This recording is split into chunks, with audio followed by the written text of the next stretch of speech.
Hello and welcome to Lorebeards! Now, you may have noticed we had a big, mighty vote that was split between Myrmidia, Volkmar the Grim, and some other topic that we've now completely forgotten about because there was a draw! It was Reichland. Now, I will admit I'm a little sad that Reichland didn't win purely because I love talking about the provinces of the Empire. But we did have a draw. So that means this week we're going to cover Volkmar the Grim, the Grand Theongonist of Sigmar, and that's going to be one heck of a topic. And then next week we're going to go on to Myrmidia. Now, Myrmidia, for those of you who don't know out there, is a goddess of war and strategy in the old world, primarily worshipped down in the south, in Tilia and Estalia. And it's going to be quite the stream, I think, because it's one of those goddesses that's often discussed here or there, but isn't really that well known. So that's going to be next week. That'll be over on my channels rather than where we are today, which is on the wonderful Loremaster of Sotek's channels. Yeah, and I will say I was pleased how like even Reichland got a solid like upper 20s%. Like it was almost split three ways. But kudos to everyone for voting, especially because even when I pointed out it was a tie and someone needed to win, everyone just decided to be an ass and keep the tie going, even when it got 100 extra votes. So thanks for that. You get both, jerks. Indeed. Oh, Hammond's already arrived. So when do Bretonian wenches go clubbing? Grail nights. Oh, man. Right, so right, so for those of you who don't know, I did a big stream last night actually because it was our 200th, no, our 200th, our second birthday for Inside the Rookery and our 100th episode. But the reason I bring that up is because I was all dressed up like a sort of vampire-y thing, and I was going, whoa! But my makeup has made my skin feel like it's on fire today because I've got really sensitive skin. I'm just a sensitive little flower.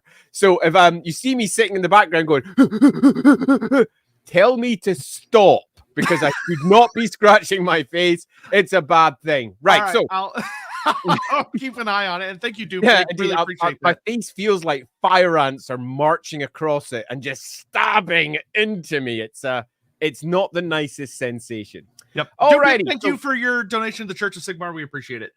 All right. Yes, we absolutely do. So take us in, Andy. Volkmar the Grim. So I'm going to take us back again in time, as we often like to do when we're starting off one of our Lorebeard chats, because Volkmar the Grim to me is a character that is much more than just that model that you've seen in various magazines or played with perhaps in Total War or perhaps read about in a novel or a book. Because this is one of the characters that I have used a lot. I have played with a lot, and I've even written about when I was writing material for the role-playing game. In particular, Volkmar the Grim was, for me, the core of one of my Empire armies. And yes, I did say one of my Empire armies. I had multiples. And the reason being was that war altar was quite frankly awesome. Just a few hundred points, 300 and something, as I recall.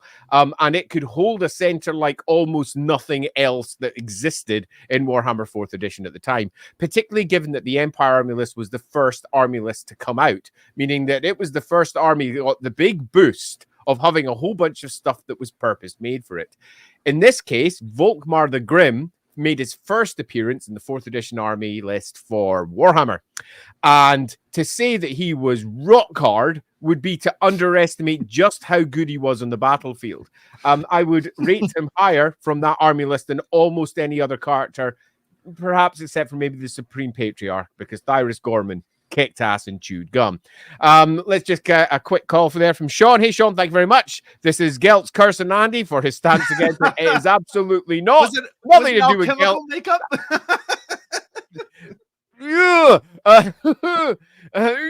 I'm one there from Biofoot as well. So Volkmar and Myrmidia walk into a bar. They're going to get it after PS. Hello, YouTube chat. Hope your day is as lovely as you are all. Indeed, very lovely indeed. Thank you very much for dropping that in there, Biofoot. So, Volkmar. Now, back then, Volkmar was pitched to replace the yawning, gaping hole that was left by the Enemy Within campaign for Warhammer Fantasy Roleplay. In Warhammer Fantasy Roleplay, there was a different Grand Theongonist who was, spoiler alert, doomed to die through the course of that campaign. And Volkmar the Grim, in many respects, was their replacement at the top of the Cult of Sigmar, and also their re-envisaging of the Cult of Sigmar, wherein the enemy within the Cult of Sigmar did not have the dominance that it came to have later on in later editions of Warhammer. It was just another cult in the Empire, arguably its most important. The word arguably dropped in a few places, except with the Grand Theongonist, who was always positioned as not just arguably, but probably the most powerful man in the Empire, because of not just his influence over the Cult of Sigmar, but because of his influence over the Emperor and all of the Elector Counts in one fashion or another. Effectively, to imagine the Grand Theongonist, the top of the Cult of Sigmar, a quick real-world equivalent is he's the Pope. He's the Pope of Sigmar. The battle Look at him that way. It's a quick way to view him. Jolly day, Twitch chat. Thank you very much, Viper. Oh, they're playing nice. How lovely. Yeah, it's far better than screw you, Twitch. So our Supreme Patriarch, no, wrong one. Our Grand Theongonist, top of the Cult of Sigmar, Volkmar the Grim, was brought in to fill up that open slot that the campaign had left, and to re-establish what they thought the Cult of Sigmar should be for their version of the Empire. And bluntly, the Cult of Sigmar rose ascendant. There wasn't another cult in any great detail provided inside that army list. The only figures that were offered were pretty much the Grand Theongonist. And you'll find over time as the army lists expand, they don't provide us with Cults of Ulrich until the 8th edition. They don't provide us with really any rules for, say, the Cults of Tal, again, until the 8th edition. Most of the other cults are pretty much pushed aside for Sigmar when it comes to the Empire. And this is something that was established to a degree by good old Volkmar. And their first iteration of Volkmar was very much a strident Sigmarite.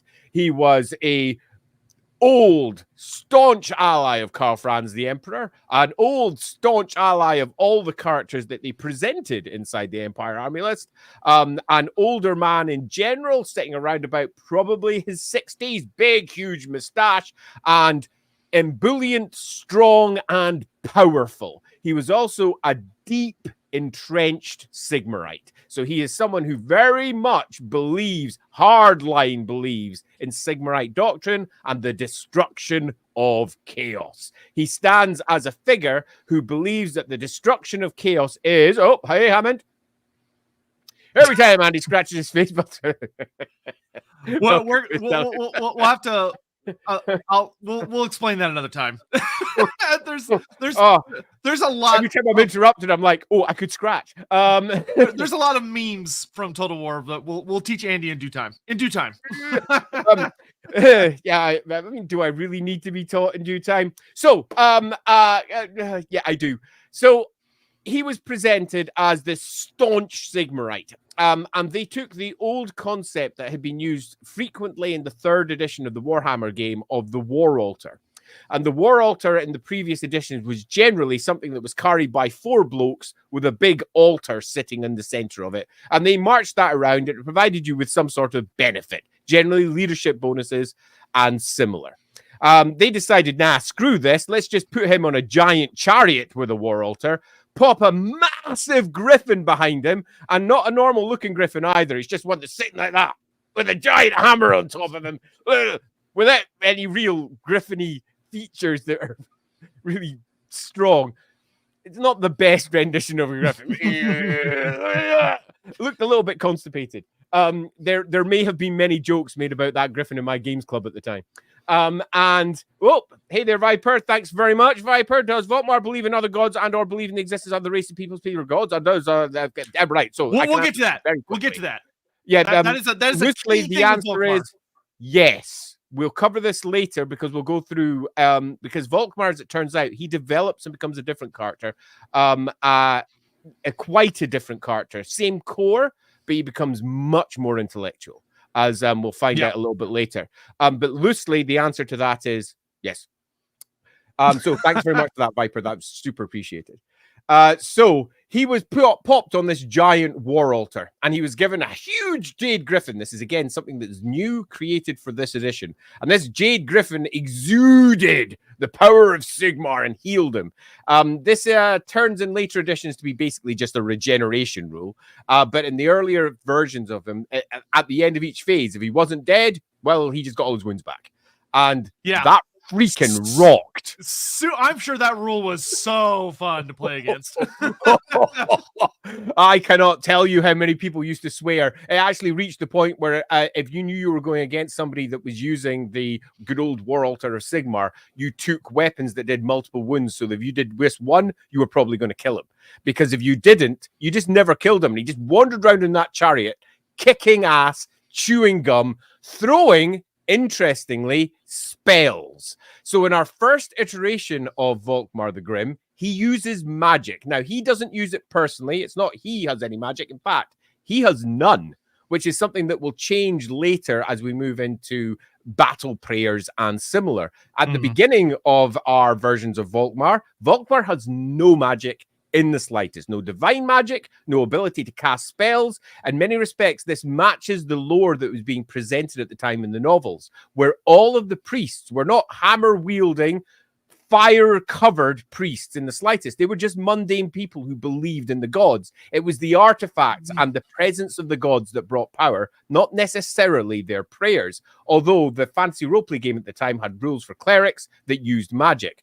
But they were rare, super, super rare. And Volkmar the Grim, to a degree, repeated this. The altar, though, it brought magic, and it used the standard winds of magic rules. It used spells that we know and love from the various arcane magics that we are all aware of from the different winds of magic. Go check our Winds of Magic stream if you want to know more about that, because we covered the different winds, I think, pretty much in depth.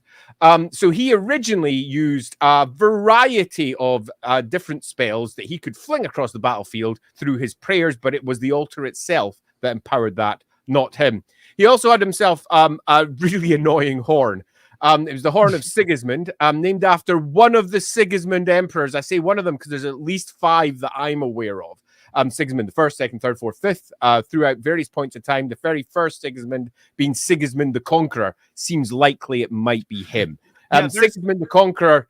There's a funny note that so I was reading through all the different editions, and the different editions disagree which Sigismund it was. Because there's one that specifically talks about him dying in the Greenskin siege. And then there's another one that talks about... the only thing they all agree on is that he helped the dwarfs in a fight and they gave him the horn. But which Sigismund is one changes from edition to edition. I personally don't think it's Sigismund the First, because Sigismund the Conqueror never defended against the Greenskin invasion. And if anything, Sigismund the Conqueror was the opposite. He went out to the borders and extended them beyond Sigmar's original empire. He's somewhat famous for going against standard Sigmarite doctrine, which was defend our borders, the borders of Sigmar. Oops. See before Ed? Hey, hi there. What is origin of Volkmar's magnificent mustache? The original miniature designer. Yeah, the first person that imagined, I feel like that's almost what he started with. He was like, yes, he's going to be bald and he's going to have a huge mustache. And then he built everything else out from there. It wouldn't surprise me if it was actually the original art, which was a Wayne England piece, as I recall. The original art has the griffin sitting up so, and then underneath it, there's the Grand Theongonist in exactly the same pose. I'd be interested to know which came first, whether it was the miniature or whether it was the art. I'm not sure which came first. I'm not sure who did the sculpt either. I'll check that one for later. Anyway, he had this horn, the Horn of Sigismund, and it probably wasn't Sigismund the First, but it doesn't really matter which Sigismund it was. When that horn is bellowed, hey there, Viper, Sigmar is my favorite. My favorite sister of battle. Thanks, Viper. When that horn is bellowed, it causes terror in all enemies that are charged. And when you're being charged by a chariot that is already doing D6 plus 2 attacks, which is what it used to do in the old version of the game, because they had little slides in it as well, it literally sucked. Unlike the normal terror rules back then, it didn't cause terror in everything within 8 inches, for those of you who ruled Warhammer fans like me, but it did cause it on the unit attack. And typically, bluntly, that charge sucked. Just sucked. Just sucked. He was most powerful in smaller battles because he was nigh on impregnable in terms of easy kills. And in those smaller battles, he didn't have to face against giant characters stacked with magic items. It was a bit LAWhammer both back in 4th edition. So cut a long story short, he had himself a big hammer, he had himself his big horn, he had himself his big griffin sitting behind him, his big G griffin, and he was, loosely speaking, staunch, anti-chaos, hard Sigmar worshipping and advising Grand Theongonist, who was also, politically speaking, aimed as one of the most important, not just men, but actually, as I recall, his first description is actually one of the most important religious figures in the Empire as well. So he's not quite pitched as strong as he will be later on pitched, where when we hit ourselves into the 6th edition and into the 8th later, he moves from simply being one of to the. Yeah. As they shift the power of the Cult of Sigmar up another notch and another notch, you'll find over each edition, Sigmar gains more and more prevalence. The Empire army, instead of just having Sigmar on banners and similar, starts having Sigmar priests throughout it, where in previous editions, it just did not have that. Sigmar becomes more and more important, but at this point, our Grand Theongonist, our Volkmar the Grim, is one of the most important people in the Empire. This, as a nice final point in this version of him, stands in slight contradiction to what we had earlier in the role-playing game, where the Grand Theongonist position was first introduced, where the Grand Theongonist position was very much introduced almost like the Pope of the Empire. And he was given almost complete authority in terms of the amount of power he had, significantly more than the Emperor. Now, we often think of the Empire with the Emperor being, he's the Emperor, he's the most important figure. But in the roleplay game, the Emperor was actually, in many respects, less powerful than the Elector Counts. The Elector Counts installed them, and they generally always chose the weakest among them to ensure that they could have their own autonomy. To ensure that the Emperor could not do anything to them. So they chose a relatively weak one, hopefully someone who would never stand against them. And the Grand Theongonist, who was advising the Emperor and the rest of the various Elector Counts, was in many respects much more powerful than him because of this. So they changed that. They made him slightly less powerful in terms of the politics, but massively more powerful in terms of the ability to go down onto a battlefield, kick ass, chew gum, take names, and just generally hit people with hammers. Because, it was Warhammer, the game of fantasy battles, not the game of fantasy politics. So he very much represented the new ideal for the direction that they were taking the Empire during the 4th edition time. Where would you like to go to next if I turn back to my good friend? So I think the best place to go from there is to kind of go into what Volkmar has kind of transformed into, which has a lot of very strong ties back to that, but there have been some really interesting shifts in a number of places. The first of all being that, funny enough, I think Volkmar in his later, older lore, despite the fact that it all is supposed to kind of take place around the same time, like the lore doesn't really advance between editions. It's usually around the same time period where, until they had the whole thing with the Storm of Chaos, where they actually kind of kicked it forward, but then they immediately brought it back. We're like, never mind, we didn't want to do that. 5 years or so. Yeah.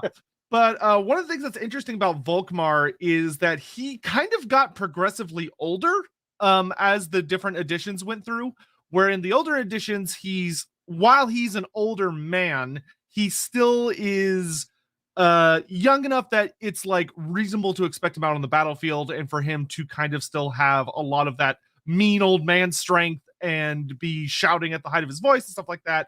Whereas in the later editions, particularly when you get to 7th and 8th, his hair is completely white, and he is significantly older. And almost kind of more, he's much more of a, I don't want to say frail, but he's frailer than you might expect him based on what he's capable of. And it goes through some explanation that it is his faith, and of course the war altar itself, that makes him as powerful as he is, where he gets like ludicrously strong. But that without his faith, yeah, should something happen to that, he's quite like he's more like in his 70s at this point. But Volkmar, although we're gonna have a lot of things to talk about him, interesting a lot. He's kind of one of those characters where we don't really have a lot on his life story, as far as where he comes from. Like he's been explored in a lot of, he's shown up in quite a few different books, from like various background books like the Liber Chaotica. He shows up in the Dreadfleet novels. He shows up, or novel. He shows up, of course, in the Warhammer Fantasy Roleplay game. In the new 4th edition stuff, he makes an appearance if you pick up the Altdorf book. But a lot of this stuff doesn't go super in depth to like his childhood or anything that kind of leads across his life. He's kind of one of those characters where you could probably make some pretty accurate guesses based on how Games Workshop like to do things. Like I would probably say it's fair to guess that he is either a orphan or direct descendant of someone already in the clergy, and was raised by the church, and has just been there his entire life, just working his way up through the echelons. But one of the things that's very, very interesting about Volkmar that I enjoyed about his recent kind of stuff in 4th edition was one of the things they lean on very heavily is that Volkmar, kind of like Andy said, in some ways represents like classic, awesome version of Sigmarism, where Volkmar does not care about politics, which is, I think, kind of an interesting place to start with him, to the point that it actually kind of hurts him in a lot of the ways. One of the things they explore a lot in the 7th and 8th edition stuff, and in the, which this ties into the Storm of Chaos, which we'll come back to in a second, is that Volkmar cares so little about politics that he refuses to get involved. He doesn't like to debate anybody. He doesn't like to, if somebody's like out on the street talking shit about him or spreading rumors about him, they're saying like he's evil or he's weak or he's secretly a chaos cultist or any of those other things. He never does anything to like put down those rumors.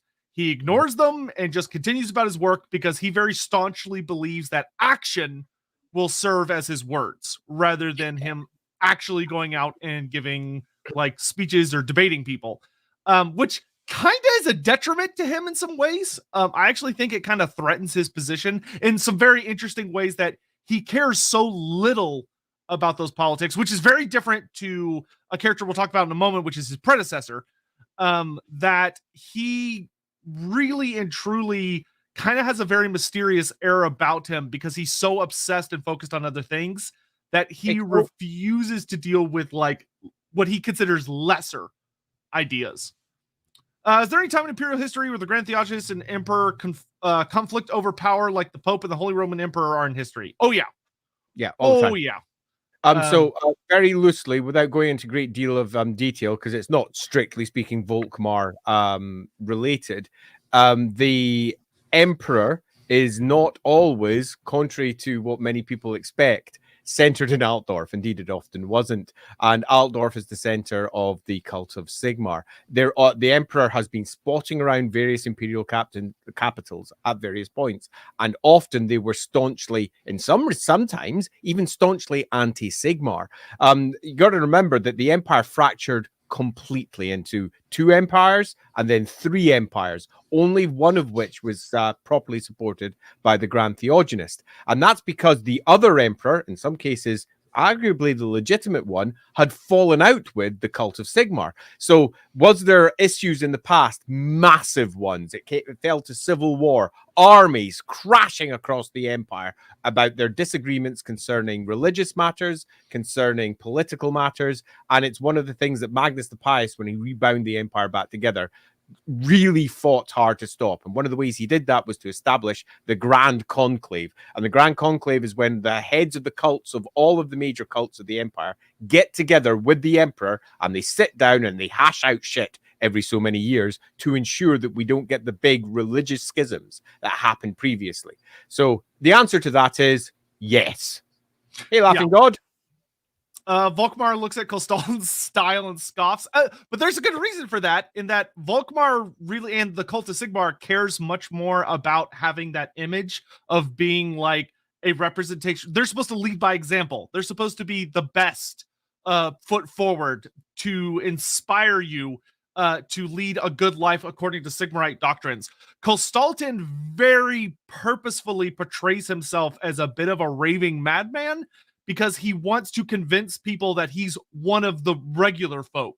He's like you. He's struggling. He's fighting through being destitute and kind of crazed and finding faith in suffering and finding strength through suffering. Now, Kostaltin is a lot more clever than he initially appears because he's doing that on purpose, but they have very different ways they're trying to inspire people, which is why they have such difference in styles.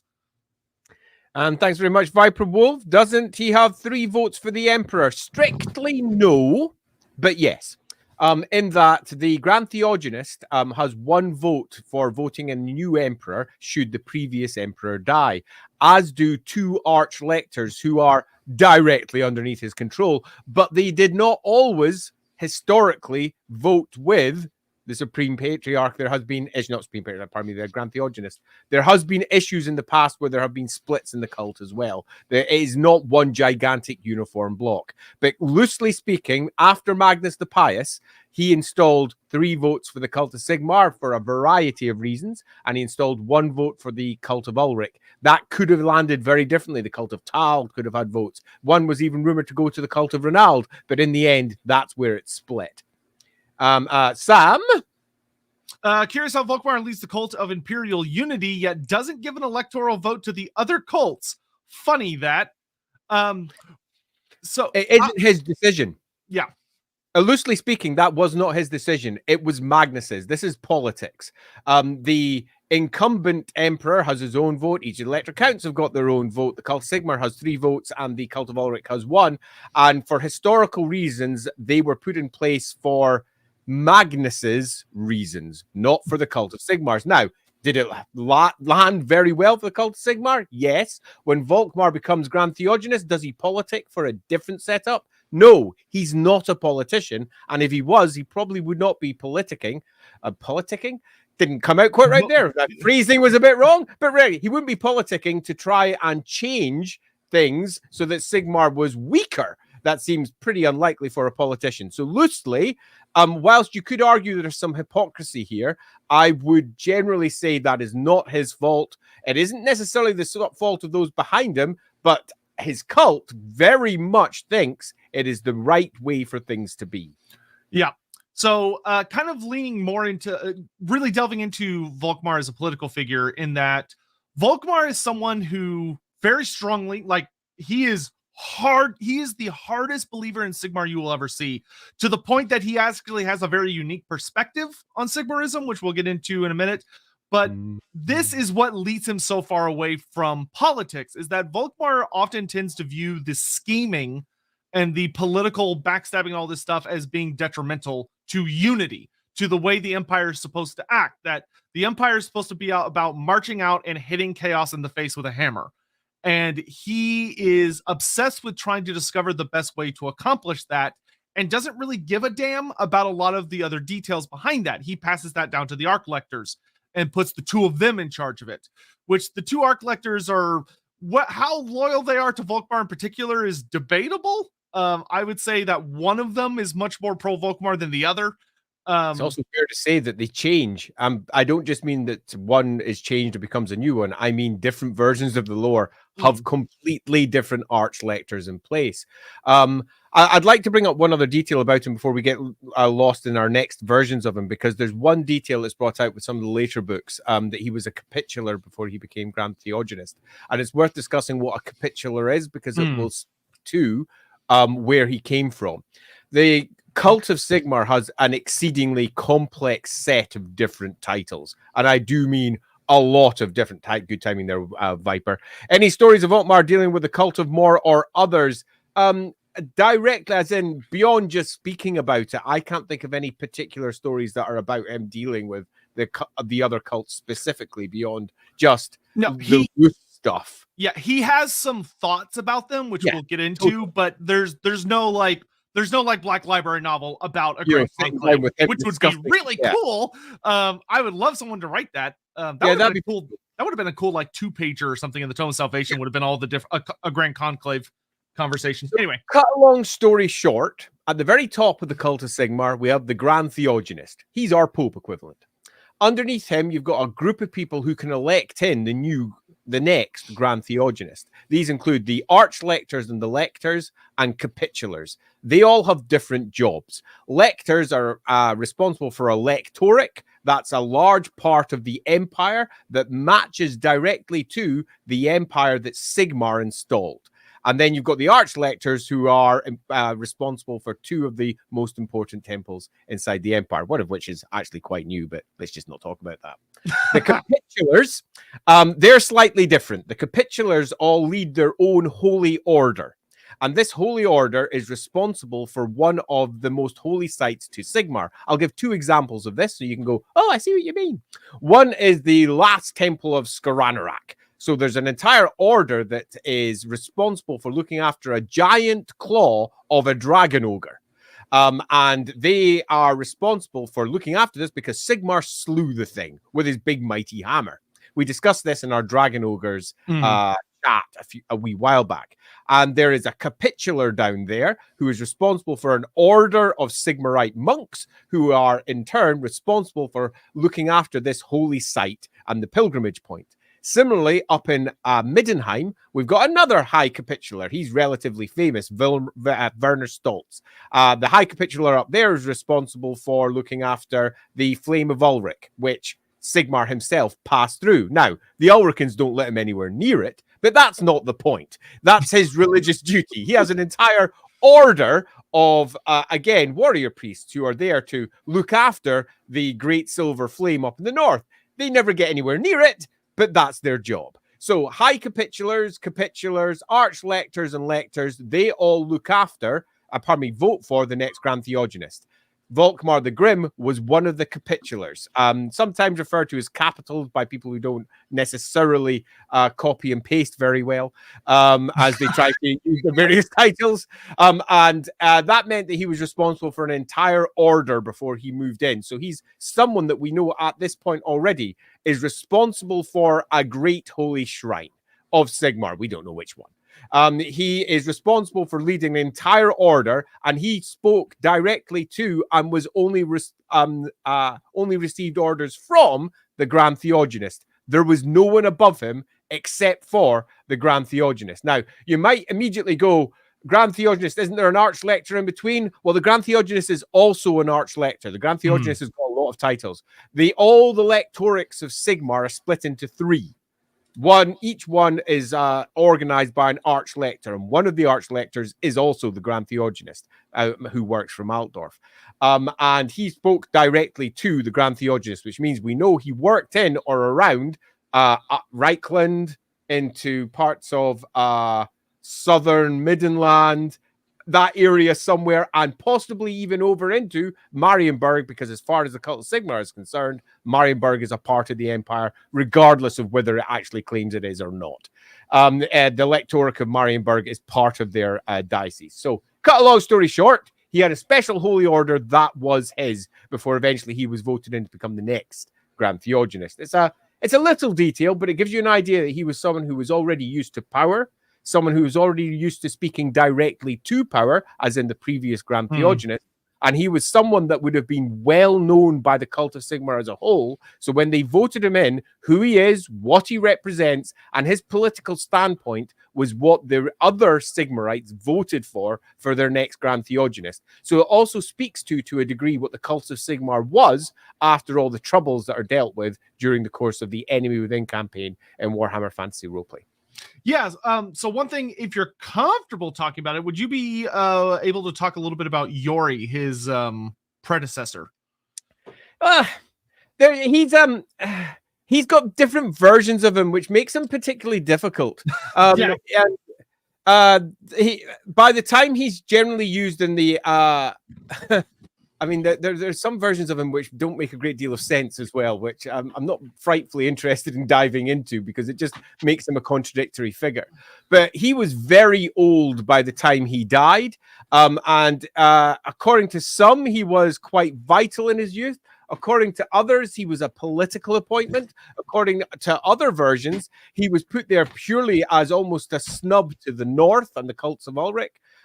There are many different versions of what Yori was beforehand, and I mean, it's difficult to pin down as a single figure, largely because he is never really tackled in the battle game. And when we're writing for, say, for example, any of the various books, our grounding point where we draw our first source of information is always the most recent edition of the battle game, 8th edition in this case. If there's nothing in 8th edition about the particular thing, we then just go back in editions, and then we go over to the role-playing game or some of the licensed game for ideas, not necessarily for hard facts. And we then try to make it all work. If you're a writer like me, you try to make it all work. You do your best to try and make all sources make as most sense as they possibly can. Other writers just go, I'm going to ignore it all because that's too much like research, and I'll just work from the battle game that I'm given, and that's it. And Yori is given pretty much nothing there. It's almost devoid, meaning that different versions of him popped up again and again, and I find him personally a somewhat frustrating character. That's fair. So the only things I'll say about him to kind of delve into Volkmar's history a little bit is, and granted, this is from the newest version of The Enemy Within, so older versions are very well just going to be different. But the more recent version, the big walkaways that I got about Yori is that Grand Theongonist Yori, I know he's not the first Yori, he's like Yori the 6th or Yori the 10th or something. But just before we do that, there's one thing that's worth mentioning, because it's going to be easily forgotten, and I'll forget to mention it later. His name wasn't originally Yori, and Volkmar's name wasn't originally Volkmar the Grim. There's an important part here that was originally installed by the role-playing game, which was that all Grand Theogonists take a dwarf name in respect to the dwarves and everything that they brought to Sigmar. And if you know Sigmar's long history, you'll understand why him being a Davonger, a dwarf friend, and the relationship between the dwarves and the Cult of Sigmar is pretty much like this. They're very, very, very close to each other. And if you're listening to that on a podcast later, I just went big, huge cross fingers. Pretty much like this. They're very, very close. However, Volkmar the Grim popped up, and he didn't have, Volkmar is not a dwarf name. So when I was writing the Tome of Salvation, we fixed that, and we added a small detail as to exactly how the naming of Grand Theogonists work. And it wasn't just that they took a dwarf name, it's they took a dwarf name or a dwarf epithet. Grim is a Kazalid word. So he's Volkmar the Grim. So he took the Grim as his particular epithet. And that neatly tidied it all up so that we no longer had any lore, let's say, issues. One of the great difficulties of different writers is that they often don't look into the past and ensure that the things that they're creating match that. And someone like me comes along and tries to patch it all up because I can't help myself. So in this case, our current version of Grand Theogonist naming is that they take a dwarf name or epithet. So he moved from being Volkmar von Hindenstern. He's a noble. That's something else. He's a von Hindenstern. So there we go.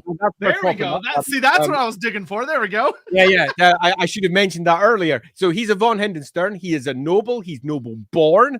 And Hindensterns, where I believe they're southern Middenland.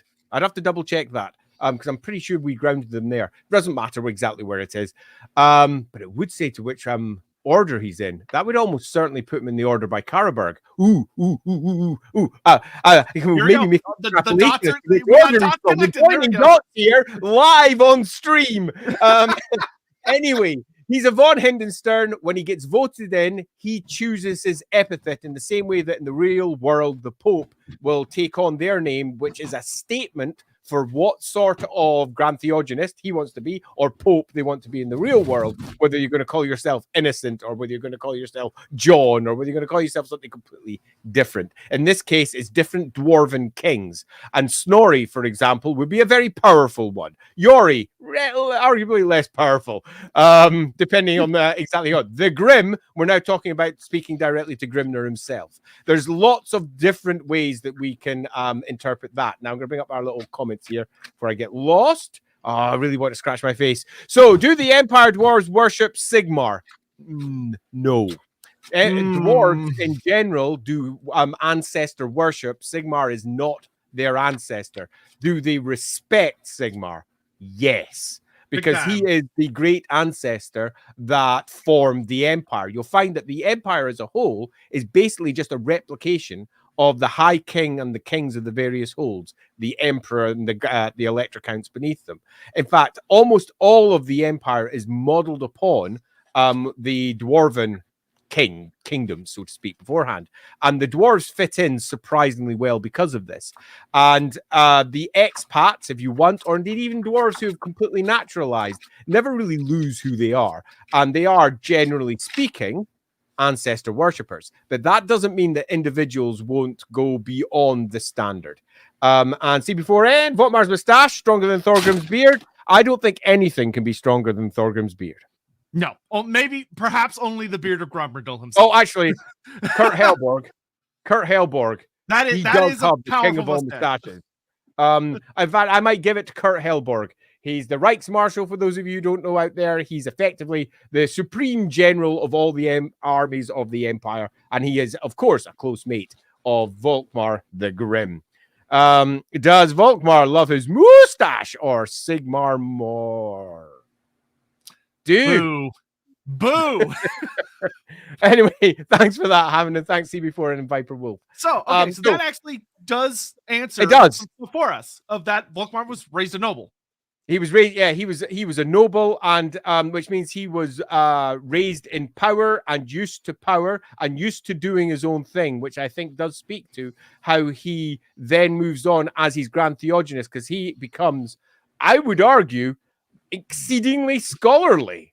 But he's looking for one thing in particular, as we'll discuss as we move on to what happened during the Storm of Chaos. Hey, Jonathan, thank you very much. As an Empire... Oh, go for it. Warhammer Fantasy battle player, my biggest disappointments was how none of the non-Ulrican religious knightly orders had rules. What rules would you give each religious knightly order to make them unique? So, Jonathan, I'm going to cheat here and say that if you go check out Wolfram 4th edition has a little bit of Up in Arms, but if you especially go back to 2nd edition and kick around a little bit, you can find a lot of awesome stuff between like the Tome of Salvation, the Nightstark Masters, and a couple of the books that focus on the specific orders, where you get things like how, of course, you know, the Ulricans are very unique in that they don't wear helmets and they carry big cavalry hammers. Knights of the Blazing Sun, I think Total War did a fine job with going with the idea that it's worth also saying that the Knights of the Blazing Sun are in 4th edition too. You'll find it wasn't just the Ulricans back then; the Myrmidians were called out, and in I think 5th or is it 6th? I can't remember. Oh, sorry, I was talking Wolfram, not Fantasy Battle. Gotcha. But in Fantasy Battle, they all had different. They had the same rules. I was actually looking at it. It was just that you could only take one of each. But there was a Knightly Orders PDF that was released that provided you with a bunch of special rules. For example, the Varenian Knights were the Knights of the Everlasting Light. They were particularly accident prone. There's a variety of rules out there if you want to go look for them. So yes, they do exist. They were originally written, I believe, in White Dwarf. Was it Space McCourt that did those? I can't remember who did the original writing for those. But that's the Knightly Order PDF. It'll be out there somewhere, I imagine, on the internet. You could probably go buy yourself a copy on, I don't know. You could probably just from find eBay or it something. if it's that old. It'll be out there somewhere. But loosely speaking, I agree. The reason for that is because it's expensive to make lots of different models, or at least it was when they were metal. And the Knights of the Blazing Sun, the Knights of the White Wolf, the Reichsguard, there was quite a lot of different knightly units made back in the 4th edition, and then as we moved up into the next edition, they just all got synthesized together into a single knightly order set of rules. They split out again at various points during the course of the editions, but you're right, they never really moved much beyond Sigmar or Ulrich. Yeah, I would always recommend the roleplay game if you're looking for like things that make them all unique and stuff, because they did a very good job of that, of like you find really cool shit between like for instance like the Knights of Mor versus the Knights of Tal versus the Knights of Sigmar versus Ulrich versus Verena versus Myrmidia. Like you end up finding a lot of really fascinating differences in fighting styles. We wrote quite a lot of them into the Tome of Salvation. So one of the jobs there was to collate every single knightly order that had ever been created by Games Workshop, and it turned out, but even back then, we're talking what 2000 and 2007, 2008, somewhere around there. Can't remember when that book was released. Must be 2007. I was writing it. But even back then, there was about 50 orders. There was a lot of them. And collating all of those proved to be an exercise in fun. But when we found out a good third of those were secular, weren't really for the book we were writing. So I tried to make sure a good chunk of those were mentioned inside the book, and some of them were given special rules. But yeah, you are spot on. For Fantasy Battle, kind of missing. Hey, Viper! We worship ancestors, except for that human one who literally became a god. It's not that they worship ancestors, they worship their ancestors. Yeah. Let's just make sure that that is as grounded in the wind about your ancestors. Yeah, exactly. I mean, Sigmar may be great and all, but he's your ancestor, and the things he did were quite extraordinary. But he's your ancestor, and of course, they think that you should worship him because he is their ancestor. So definitely.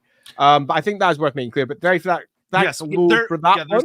A hilarious thing we'll get into that in a bit. What is Andy's favorite knightly order? Ooh, what about yours? You can do yours first. Mine's Knights of the Raven. Knights of the Raven, fun one. Okay, so I've got lots of favorite knightly orders because I've written so many of them that each one ends up. Whenever I'm writing one, it tends to be my favorite. Who's your favorite child? That makes it tougher. But if we're just going for religious ones, let's just go for Sigmarite ones. Since it's a Sigmarite day, it'd probably be the Knights of the Bleeding Heart because I wrote a good chunk about those and I really enjoyed them. The Knights Griffin are also fun. That's the ones that guard the High Temple, the High Cathedral, actually, in Altdorf. And are directly associated with the Jade Griffin as well. So maybe the Knights Griffin, quite like those. The Knights of the Bleeding Heart are a lot of fun. Adrian Hoven, their Grandmaster, he got originally picked up in and named in one of the old novels, and he got given stats of various types over the course of the different orders. I have lots of favorites, though. It's very difficult to choose an individual one. Yes. Thank you for the super chat. So back to Volkmar. Yeah, super appreciated. So one of the things that's very interesting as well that we know about Volkmar's past, which is kind of where we're at right now, is that Volkmar was a full-on warrior priest at some point in his history. He fought a lot.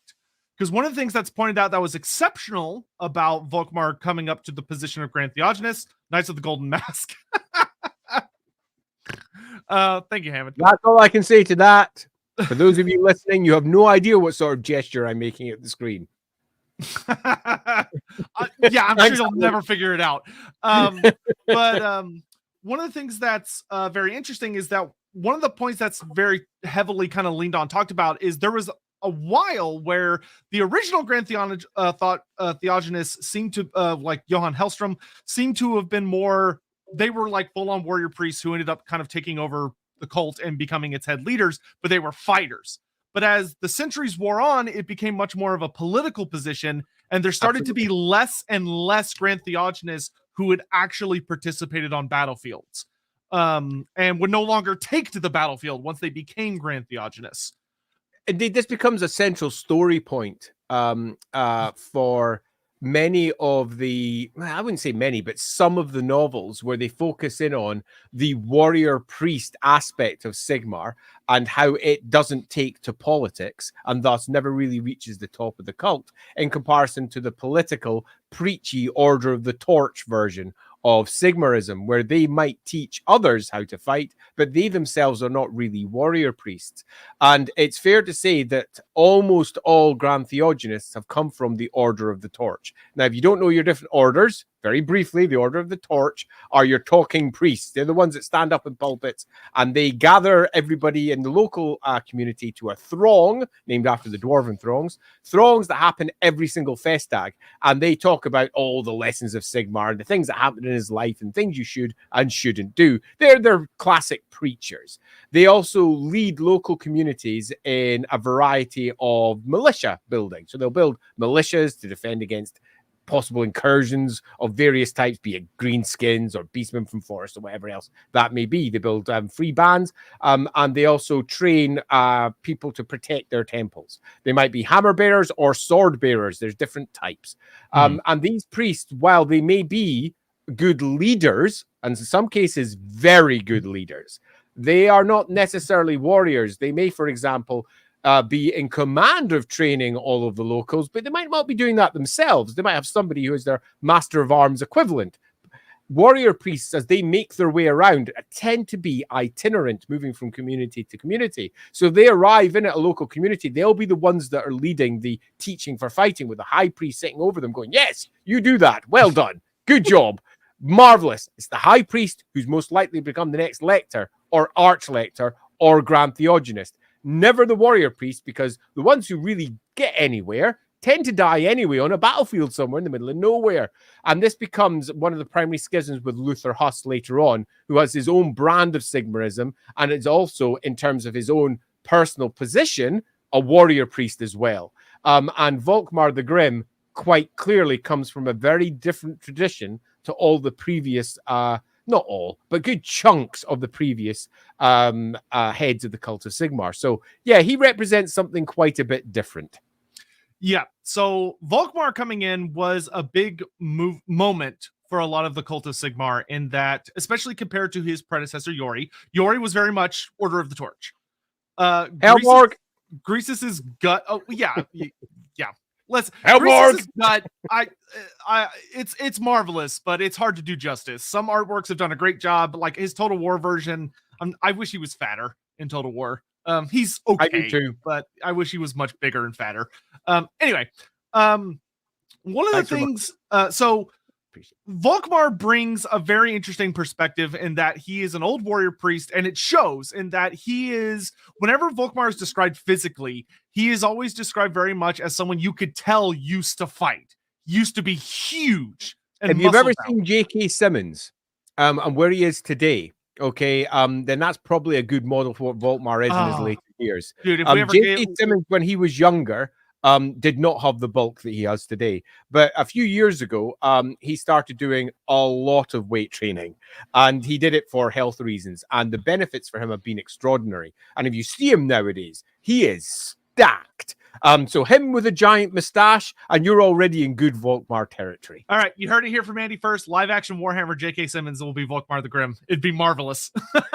But in any event, Volkmar, because of this perspective that he brings in, that is very likely why he has such an intolerance for a lot of the politics, which is something you'll see a lot in the Black Library novels and various army books. Is you'll have warrior priest characters who have been in the mud, who've actually fought the forces of chaos. They've killed demons. They have fought cultists. They've dealt with witch hunters, the good and the bad. They've dealt with the other cults. They tend to show up in these political situations and despise the individuals they have to work with, who are often described as fat, greedy, arrogant individuals who are very good at understanding political points, are very schemy individuals, and many of whom care more about building their own wealth and fortune or building their own power instead of doing, administering to the people or leading the fight against chaos or any of the other many tasks that they should technically be charged with. And for Volkmar in particular, this is something that's actually changed a little bit about him in the very last edition that got released, but he was obsessed with chaos. Like almost dangerously obsessed with chaos. Yeah, it's become very much the modern version, so to speak, of what Volkmar becomes. And in some respects, I would lay some of that down to what was done in the Liber Chaotica, where he was given a voice. And that voice then slowly ebbed and seeped into his Warhammer version. If you take a look at the 8th edition version of Volkmar the Grim, he is spending significant amount of his time inside libraries, pursuing ancient forgotten lore, desperately seeking out information about how the chaos gods themselves can be stopped. He's not just interested in doing his job anymore. If he was doing his job, he would be busy 24/7 administering to his cult. You could argue that he is a Grand Theongonist in absentia. He's not doing his job properly. He's obsessed. He is actually obsessed. And as it comes out later, if you take a look at the version of the Grand Theongonist that comes into the Storm of Chaos, that obsession leads to ultimately his death. He makes an enormous error because he starts hunting down one of the greatest, let's say, myths of the Warhammer world. And that's the tension between the Ever-Chosen on one side and the champion of light on the other. Someone that the gods imbue with great power to face off against the chaos gods. And he comes to the conclusion that it's him. Yeah, so one of the things about Volkmar is that, like Andy said, he is obsessed with research. And the thing about Warhammer is that knowledge often comes at a price. You don't just get to know things and you're like, okay, I know that now, I can walk away from it. There is often a form of unique stress that can come with many forms of knowledge that will very progressively lead you to insanity or down similar types of routes. You know, very kind of like, oh my God, the dude that made Cthulhu, whose name I can't remember all of a sudden. H.P. Lovecraft. Yeah, very Lovecraftian almost in a sense. And chaos in particular has that affect a lot of people, but so do many other forms of knowledge. It's not just chaos. If you're dealing with the writings of Nagash or any other like notable cults, there can be influences on you. And Volkmar is a very, very willful person who is, because of that, very resistant to a lot of these things. But he literally spends days not sleeping, not eating. He's literally, it's just his sheer willpower keeping him going, locked up in libraries that he only has access to because he's the Grand Theongonist and nobody can tell him no, because other people are not allowed to read those things because they know it will corrupt you. They know it's going to have bad effects on you, but he does it anyway because he's obsessed with finding the answer. And it's because in a lot of his earlier readings, he kind of figures out the end times is coming and he knows it's coming. It's not like some characters who like, oh, end times happens every once in a while. Like, he is utterly convinced that this is it. So you can almost see how he got himself elected. Because if we're talking about a group of exceedingly powerful political priests of Sigmar getting together, and a couple of priestesses most likely, although judging by Warhammer's standard use of the Cult of Sigmar, they often forget that women exist. But we've got ourselves a host of capitulars and lectors getting together to vote for someone, and they vote for someone that they know will not tell them what to do because he's too busy doing his own fucking thing. When he was off doing his high capitular duty of whichever order he was with, he was already known for his obsessions, clearly, because he had them. And that is the person they voted in, presumably to maintain their own freedoms, because everybody votes for what's best for them. And if they can't get in themselves, let's vote for someone that allows their own freedom. So you can see how they shifted gears for the cult. The politician didn't win this day, but the politicians themselves did. And we end up with a Cult of Sigmar with Volkmar, who is largely a great mate of some influential figures. He's all about going out and hitting things with a hammer. He is definitely not about politics. He's definitely not about leading, except for the big events and big speeches or whatever has to be done to make everybody do the right thing, the Sigmarite thing.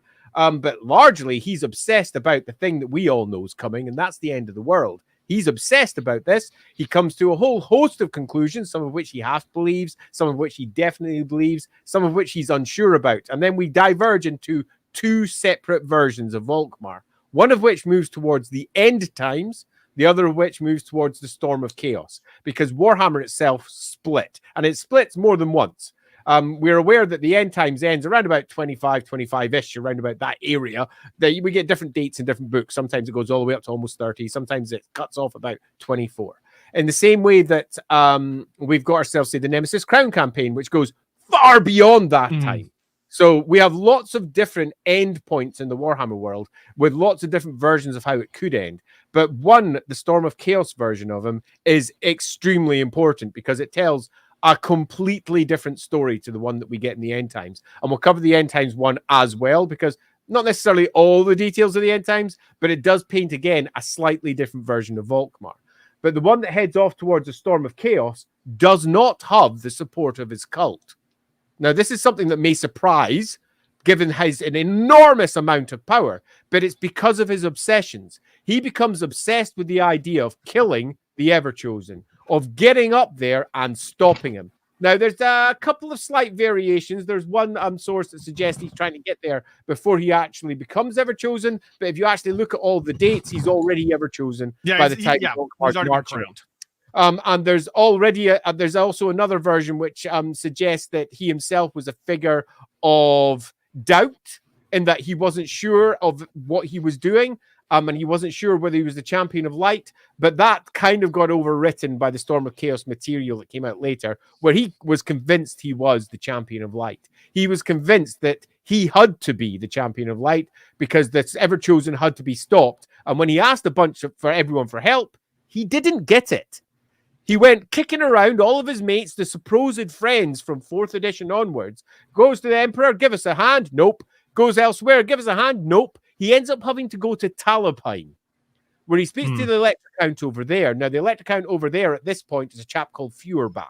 And the Electrocount Feuerbach, who becomes the missing Electrocount for some time because of the events that occur here, supports the Grand Theongonist. Now, if you know anything about imperial politics, this is a massive coup and a weird place to be in. And it speaks a lot to Feuerbach himself and what happened during the Troubles, because Feuerbach is a Sigmarite leading a Tal-leaning realm. Talabic land really, really deeply leans over to Tal and Tal worship. And Volkmar had to go there to get the bulk of his army that he uses to march off into Kislev. And that is extraordinary. That really speaks to some massive problems back in Altdorf, some real political divisions, some real issues. There's obviously a host of problems that the Empire's facing anyway. Karl Franz has reasons that he can't just give all of his troops to Volkmar to go on a crazy scheme to go north, because as far as everyone was concerned, Volkmar's scheme was just to march an army into the middle of nowhere for no real reason. Nobody could really pin it down. What the fuck are you talking about, Volkmar? You madman. What are you doing? But he was right in some respects, in that he was going north to face off the world's greatest evil, as far as he was concerned. And he saw himself as the only figure that was willing to see the truth that Sigmar was giving him.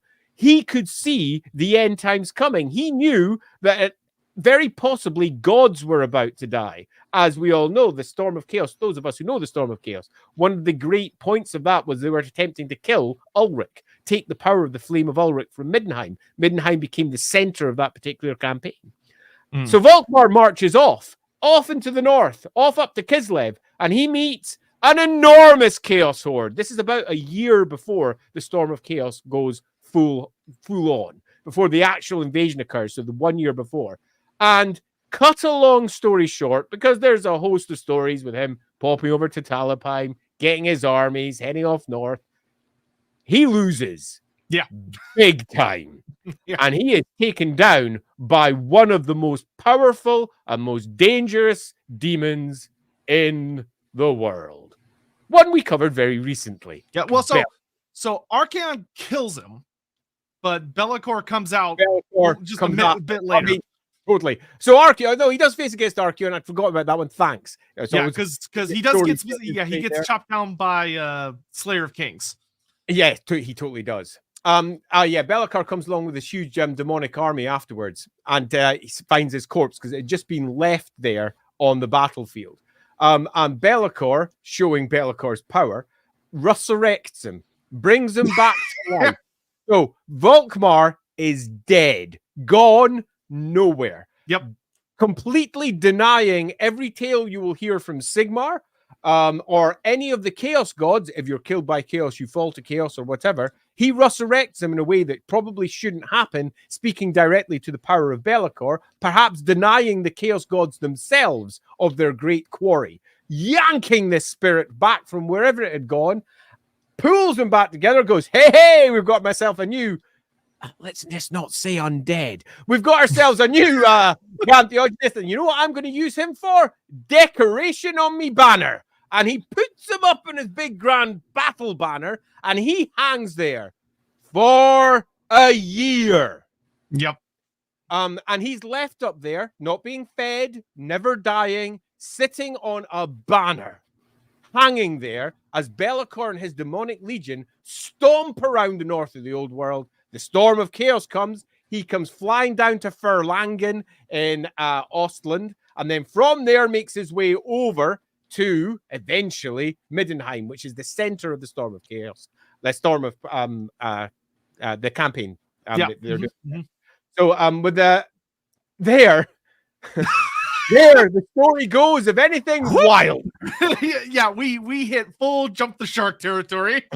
Oh yeah! Just wait till you see what good old Volkmar's about to do. The best way to describe the Storm of Chaos is that it was we will get to the Heldenhammer ship. That's coming. We're not there yet. Great one, Commander. Yes, is the answer. Yes. So the Storm of Chaos, for anyone that's never had the pleasure of reading it, because it is a pleasure to read, was a very well designed, grounded, kick-ass campaign up until about the last 5%. And when because for some reason, instead of just telling a cool story, they decided to allow the public to get involved and to like submit votes on how they were going. And it did not go the way Games Workshop wanted it to go. It went very badly. And so Games Workshop was looking at the results, and instead of just doing something good, they looked to their poor writers and said, hey, here's the results. Can you make Chaos just like lose really badly? And they were like, oh, all right. So a lot of really weird shit happens right at the end. In many respects, you can see the Storm of Chaos as the precursor to the end times. Yeah. Everything that happens in the Storm of Chaos at the end, as they attempt to rationalize lots of, let's say, results that did not necessarily match with the narrative that they had been very strongly building, and attempt to justify an outcome that still didn't leave some of their best characters in a position where they look like total idiots. I mean, they've got these powerful Chaos characters who've been kicking ass and chewing gum for arguably centuries, suddenly getting their asses handed to them easily. And I do mean easily. To say that the victory against Chaos was massive is a really, really small way of describing a massive loss for Chaos. But their campaign didn't really describe that. So they had some very odd justifications for the outcomes that they eventually arrive at. Volkmar's one is pretty fucking mental. Yeah. So Volkmar, like Andy said, has not eaten or drank anything, was brought back from death after being chopped down by Uzul, the Slayer of Kings, and just, should be in really bad shape. He was functionally crucified, covered in chains, and has been tortured mentally and physically by Be'lakor, the First Damned, for a year, over 400 days. And he arrives at Middenheim, and Volkmar looks out and sees all of the Empire and goes, "Oh, okay, time for my secret plan," and reveals that he was faking it the entire time, I guess. Oh, no. Let's say he was divinely inspired. Sure. I don't think faking it. I mean, you could say that, but let's go for a more charitable version. Volkmar, upon seeing the edifice that was Middenheim under great threat, upon seeing his own emperor take to the field, upon seeing, Teclis is up there doing his thing. There's all manner of warfare going on all around. Pulls himself down from that banner in a sheer act of will, and cut a long story short, hikes it back to the Temple of Shalia. Inside. So he breaks free, right? He shatters demonic chains, and then he starts whooping the shit out of demons using the enchanted chains that he was bound with. I forgot about the chains. Yeah, he totally starts whipping the shit out of demon regiment, and it's isn't it Karl Franz himself who picks him up and then pulls him back? Yeah, it's something like that. It's been a while since I read it, but yeah, he ends up in the Temple of Shalia. And he's minced for various obvious reasons. He's in a mess, and he doesn't really see through most of the rest of the Storm of Chaos battle. However, as ridiculous as that was, and it was also kind of cool, depending upon exactly which version of it you read. Yeah. Was it Lewin? Someone's bringing up who did it. It very possibly was Lewin. In fact, it was Lewin, because it's Lewin Leonkar, who was down there that was facing off. So yeah, good. Thanks very much for that, Servant. And then Volkmar did a Warhammer. Yeah, he freaking did, Mornington. He's freaking dead. So he did a Warhammer. It completely screws him. He gets flapped back. Thanks for confirming who it was there, Sid. He drops into the Temple of Shalia. Now, the Storm of Chaos as an idea was great. Its initial implementation was great. The stories that ended it were not necessarily well executed, but the ideas behind them, I think, were also great. Yes, indeed, and the in many aftermath respects, stories. Ooh. Yeah, there's some great Ooh. stuff in here. I'd say significantly beyond the end times in terms of its execution, not personally speaking. And the Storm of Chaos also, if you looked at everything that happened and went, but what does that mean? How does that work? Which is what the role-playing game does, created some fascinating situations, which the role-playing game in second edition picked up and ran with, and attempted to try and justify some of the craziness that happened during the end of the Storm of Chaos, because the second edition of Warhammer Fantasy Roleplay is set post Storm of Chaos. Now, Games Workshop itself, let's bring up well, in fact, that.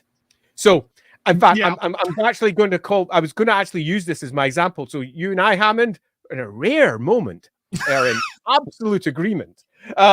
In that the Storm of Chaos is a little bit like the prequels. It's rather than the sequel trilogy, the prequels, in that there's loads of brilliant ideas in there, but the execution's a bit weird. And some of it's not great. But if you go and move into the Clone Wars and watch all the rest of the additional material, suddenly the prequel era is just freaking awesome. And in some respects, that's what the second edition Warhammer did. It took something that was perhaps a bit weird and wonky in places and didn't necessarily make a great deal of sense and ran with it. And the Volkmar situation was fascinating. And I picked up this one inside the Tome of Salvation.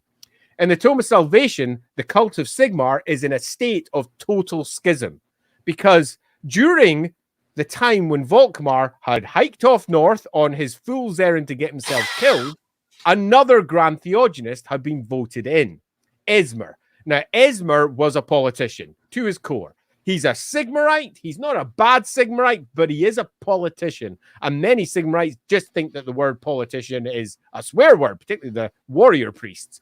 But from the cult of the Torch, the Order of the Torture's perspective, he was the natural successor. He was probably someone that they thought should have, or someone of his ilk, should have been in the position in the first place. The mistakes of putting a warrior priest in command were made evident by the mess that Volkmar not only created, but ended as he moved north.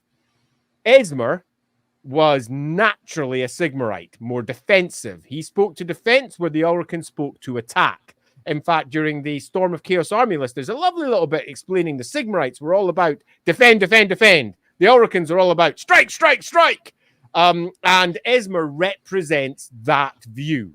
He's a politician, and he looks at the Cult of Sigmar, he looks at the state of the world, and he goes, we need to turtle down. And loosely speaking, that's his advice as he presses outwards. However, did not make him very popular. Storm of Chaos, pardon? Did not make him very popular. Well, it did in some corners, but not in others, particularly amongst say, the Luther Husses of the world. They very much, I would say the Emperor as well. And the Emperor, I don't think Karl Franz. Karl Franz has always been a little bit more of the Volkmar school of thought. Yeah. So we have ourselves a Grand Theongonist, and then now we have ourselves another one. And the Grand Theongonist is permanent. That's it. You are always the Grand Theongonist. And as it turns out, we've got another one, and he has been seen to have pulled himself off a banner of the demon gods. What? Yeah. And he's still alive? What? And then there is a mighty schism in the cult, because we have ourselves one example of a Grand Theongonist who is everything that is Sigmar's attack face, and we have another one who is everything of Sigmar's defense face. And the cult splits right down the middle. Who is the next Grand Theongonist? Which one should it be? And they do split. In the end, Esmer goes into seclusion down in Marienburg, and we have ourselves what can only be described as a demon-resurrected, nigh-on, undead, immortal Volkmar sitting as Grand Theongonist, and quite clearly marked as having very dark thoughts. Think of what he's been through. Think of the hell he has witnessed. Think of the fact that if the various versions of the lore are correct, he's been in the realms of chaos now. He has been tormented by the chaos gods because he was killed by the Everchosen. He was pulled out of that hell and placed on a banner by the first demon prince and tortured for another year. Is he a man of sound mind? I am going to suggest that he probably is not. Yeah, he got a new special rule for that edition of the actual tabletop game because he is insane. Like he's given like a frenzy rule, I think. Yeah, he is proper broken, and I think that entire story is really cool. It's a really cool story for the Cult of Sigmar. Never played this game. Cool... You'll die. Yeah, it does pop up a lot, doesn't it? It's thanks very much, Cole. It's a really cool entire situation, not just for the Cult of Sigmar, but for the Empire as a whole, because we've now got ourselves effectively a dark figure sitting at the top of the most important cult in the Empire, advising an emperor, and in many respects probably being even more fervent than he ever was before about how important it was to stop chaos, to attack. In many respects, you could say that this is one of the clearest steps towards the actual end of the world, because we have ourselves a broken Cult of Sigmar. This is arguably the point where the Empire breaks, and no matter how much they try to pick up the pieces at the end, they're broken already. So yeah, this is a great point from Sword of Sin that he does show up in the Sword of Vengeance series, and it's clear Volkmar's insane at this point. Yeah, where the only thing he talks about is tracking down Archaon, because Archaon survives the events of the Storm of Chaos. He escapes after Grimgor beats him up pretty bad, but like Volkmar is like nothing else matters. The only thing that matters is tracking down Archaon, to the detriment of everything else. Yeah, he loses it. And I think this is a good point. It's quite clear if this particular version of the end times had failed, you could easily have yourself a next step ever chosen in someone like Volkmar the Grim, because he's heading towards a massive fall. He's already fallen. It's just a matter of bringing everybody else down with him. If you're looking for someone to be a figure that could be responsible for the not just breakup of the Empire, but its destruction, it could be Volkmar, and that could shatter what remains of his mind. So yeah, that could be one potential end for him. There is obviously lots of other stories, and this is only one version of Volkmar, because the version of Volkmar that we have that heads towards the end times hasn't got that event underneath his belt, but interestingly, sort of also does. It's it's kind of weird. Yeah, so one of the things, exactly how the character's handled. Yeah, one of the things they did with the Storm of Chaos is when they rewind before the Storm of Chaos, they kick everything back about 5 years. Yeah. And one of the things they do is that Games Workshop liked a lot of the stories they told. 8th edition now, so we're moving into the 8th edition of the battle game, just to make sure. Yes. Thoughts on Volkmar's Resurrection by Be'lakor versus Cetra's Resurrection by the Chaos God, the End Times, both outside the typical order of death and necromancy. They're similar but different in that very different. Cetra's soul did not leave his body. Cetra is like the book goes out of its way to kind of show that Cetra is still conscious with what's left of him that's been torn apart, because Nagash purposely leaves him that way. Nagash wants him to sit there for eternity in the ruins of what he loved and built up to see how, like, infinitesimally small he was compared to Nagash. And the Chaos Gods literally just put him back together. I would argue that then what the Chaos did was a small feat. All they were doing was picking up some broken pieces, putting them together for Cetra himself to drag off and carry on, where what Be'lakor did was extraordinary. Took a soul that was lost to the chaos and brought it back entirely conscious, entirely aware, and put it back into its old body and rehoused it. It was an extreme feat. If you want to compare the two of them, I would suggest that the Cetra Resurrection was small beans and was something that was a very easy thing for them to do to really fuck up with their enemies' plans, where the Be'lakor one was almost Be'lakor's pride and strength winning the day in that one. Yeah, I would 100% agree. The Cetra Resurrection was literally with a Grand Theongonist on. Yep. So one of the things that was super interesting leading into 8th edition was that Games Workshop had a weird situation on their hands where they wanted to get rid of the Storm of Chaos storyline because they didn't like how it ended, and they wanted to build up to a new End Times. But at the same time, there were a lot of things that happened in the Storm of Chaos that they really, really liked. And they didn't want to throw away those elements. So they just decided to keep them. And they basically just did some retcons to insinuate that those things had happened due to other events. For like a great example is that Garagrim Iron Fist, Ungrim Sun, still dies in the 8th edition storyline, even though his death happened during the Storm of Chaos. So they just retconned it to that he just dies during a different fight through the through peak. I think it's either High Pass or Peak Pass, where he fights Archaon's eventual lieutenant. Good old Vardek Krom. Vardek Krom. They keep the idea that Grimgor fights Vardek Krom, but instead of it being during the Storm of Chaos, it's when Krom's running around gathering troops for Archaon in the build-up to the end times. Totally. Loosely, because I was writing still for the game at the time, and I was writing for the game at the transition point between Storm of Chaos is 100% the setting we are using, and it's the setting the studio is using, and it's keeping it, to the studio aren't convinced that they're going to use this anymore, and they might do something new for the next edition, to the studio are moving on. Let's bring up, what's happened there? Mornington, I would agree. Yes. Krell being pulled out by Nagash is more similar to Be'lakor pulling out Volkmar. Yeah. Except Be'lakor brought him back to life. Not like undeath, but to life, which is fucking bonkers.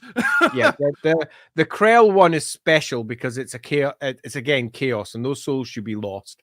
And I think speaks to the strength of Nagash. That massive. That's those are similar spheres. Yeah, totally. So continue your thing. Yeah, behind the scenes, I was there throughout the course of that, and I was writing a variety of different books. And by the time I think the Kislev book came out, we were in full transition. And that was the point where we no longer mentioned the Storm of Chaos directly, but all of the events from the Storm of Chaos had still happened.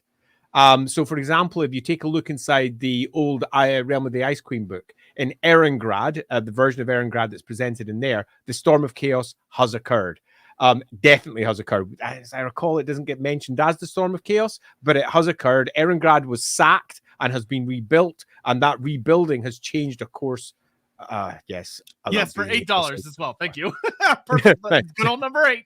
Perfect. Thank you very much, Mandatus. Hugely appreciated. So that was transition point. So all of the Storm of Chaos events were said to have occurred during those books.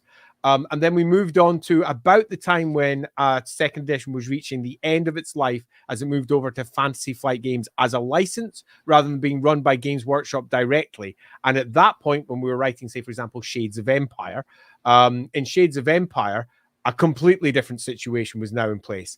And that was that the Storm of Chaos didn't really happen, but that just meant that the words storm and of chaos were eradicated, but attacks from the north had been in, let's say, progress for the last 2, 3, 4, 5 years. They've been coming in, they've been coming out, they've been coming in, coming out. So every event that happened in Storm of Chaos can still have happened if we want. And that allows us to use the events from the Storm of Chaos to tell stories, but just not have it be the Storm of Chaos. Because by the time 8th edition has arrived, they were back to their 5 minutes to midnight setting. So the great arrival of chaos was about to come, and Archaon most certainly had not had his ass handed to him. And that was an important difference. Archaon had not lost. They didn't want Archaon to be a loser. And in many respects, that was one of the biggest problems with the Storm of Chaos campaign. If they'd not put Archaon at the head of it, the whole thing was pretty much everything they needed. But because Archaon was at the top, the whole thing kind of went down wrong.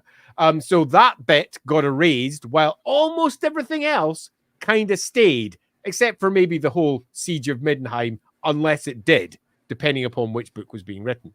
So at that point, there was this weird dichotomy standing in place for Volkmar, where he was seen by some who were creating stuff as the leader of the Cult of Sigmar, who had been through hell and back, where by others he was just seen as a fanatical warrior priest style Volkmar the Grim sitting at the top of the cult. And I think it's fair to say that different writers just sort of mulched them together by the time it hit the end times. And by the time that Games Workshop have moved from 5 minutes to midnight, no, actually, fuck it, we're just going midnight. We're blowing up the Warhammer world. We're just going to bring the world to an end. The Volkmar that they were using was a lovely mixture of all of the above. He had bits from one, bits from another. He was clearly the 8th edition version from their army list, so he was still a deep scholar obsessed by chaos. But had he gone through being a chaos standard? Probably not. No. So one of the things they did is the way they portray Volkmar in 8th edition, which I do like a lot, is that he, in many ways, in my opinion, kind of ties back to Sigmar himself. Of that, you're dealing with a character who is very thoughtful, very well spoken, very clever. But when his blood gets up, he becomes a terror. Like, he almost transforms into a different person. And they kind of go out of their way to show it in that there's like a whole battle scene where, to kind of paint a picture with Volkmar, they talk about that he finds out that there is, oh gosh, I want to say it's either an ogre tribe or a greenskin horde. I can't remember which one it is, but there's this big old army that's coming up from the south. And Volkmar finds out about it. And after some kind of putting around, he basically finds out nobody's going to deal with it. So he decides to deal with it himself. But nobody's willing I'm just remembering the event now. Yeah, nobody's willing to support him. And Volkmar goes, fine, I'll do it myself. So he gets on the war altar. And as he goes, who would win the battle of grimness, Volkmar or Eltharion? I think as far as like actual grimness, I would say it's Eltharion by 1,000 miles. But because Volkmar, for him, it's more of a hard. That's a good question, Ryan. Yeah, I think Eltharion has more PTSD than Volkmar does. I don't know. I mean, being a chaos standard's pretty PTSD. Oh, well, okay. If we're talking about Storm of Going Chaos, through the realms of chaos could be pretty. Okay. It's really hard. It depends on which Volkmar. If we're just talking about the Volkmar who leads the cult and does his own thing because he's a warrior priest and ignores good advice, then, I mean, Eltharion's got it one hand down. But if we're talking about a Volkmar who has done all that and realized the errors of his ways, in fact, found out that going against the classic Sigmarite doctrine of defense was, in fact, his doom. And we're talking about one that had been through the very worst hells, I'd say he had a pretty grim. Yeah. Okay. I would say if it's Storm of Chaos Volkmar, I think Volkmar wins. If it's not Storm of Chaos Volkmar, I think Eltharion wins. Yeah, Eltharion's got a pretty grim tale, and also another character that there's multiple versions of him. Oh, yeah. We'll have to do that. I mean, he's the classic example of it. In fact, for a stream at a later date, I think he'll make a fine standing example of some of the difficulties of attempting to collate Games Workshop lore and tell a single tale, because he has multiple tales about him. Everyone thinks it's 2, but it's not. It's a bit more than 2. Eltharion, the Grim Warder of Tor Yvres, is complicated. No, a man of many faces. So anyway, so with Volkmar, he hears about this horde down south, and he gets on his war altar and he goes, I'm gonna go deal with it myself. And he starts proselytizing as he's going. Like he's yelling about how people should be fighting to protect the empire. There's a threat coming in. It's threatening Sigmar's people. It's threatening their towns, their civilization. They should be standing up to fight. And he starts gathering this horde of fanatics. And it's mostly flagellants, people that are desperate or broken or insane, who a giant army of flagellants, as I recall. Isn't it almost 100,000 flagellants or some nonsense? I think it's 10,000. But it's a massive. No, I think it was 100. It might have been. I think and they make their way. I want to say they fight at the river Aver. Maybe. But one of the big rivers in the Empire. There's a huge fight where it's Talabek. I remember having an argument with Games Workshop at the time because they didn't realize how big the Talabek was, and I sent a message over saying, "You do realize the Talabek's over like a mile and a bit wide where he is? This makes no sense at all." It's bothering me that I can't remember who. Yeah, go look it up. I know. In the Empire Army list. Yeah, let's see. The Martyrs of Tolfjord. It's a Chaos War host of Grektor. Oh, there we go. And there's the Talabek. Telfjord. 10,000 flagellants over the 10,000. Well, between the pair of us, we got it there in the end. We it was the 10,000, not the 100,000. And it was the Talabek that was forded. And the Talabek can't be forded there. It's actually too big. So, we had a bit of a discussion behind the scenes how we were going to deal with that. It was also an issue that was inside Empire at War, one of the Black Library background books. In the Black Library book, though, the actual big war that was fought, that's mentioned, that one between Talabek land and Stirland, I think. It was originally going to be over the Talabek, and it was like, how? They'd just be looking at each other with telescopes. The water's too wide, so they moved it over to one of the tributaries of the Talabek instead. But that didn't happen for this battle, which sort of doesn't make sense. Well, they say the Battle of the Tall Fjord, so it must be some particular... So, yeah, let's just say it's it's just off the Tal, the Talabek. So, this big fight happens, and you have to remember, this is a chaos host. There are monsters, there are chaos warriors in heavy armor. There's all this stuff, and all Volkmar has with him is 10,000 mostly naked people with flails and whatever they happen to have to hand, and he wins.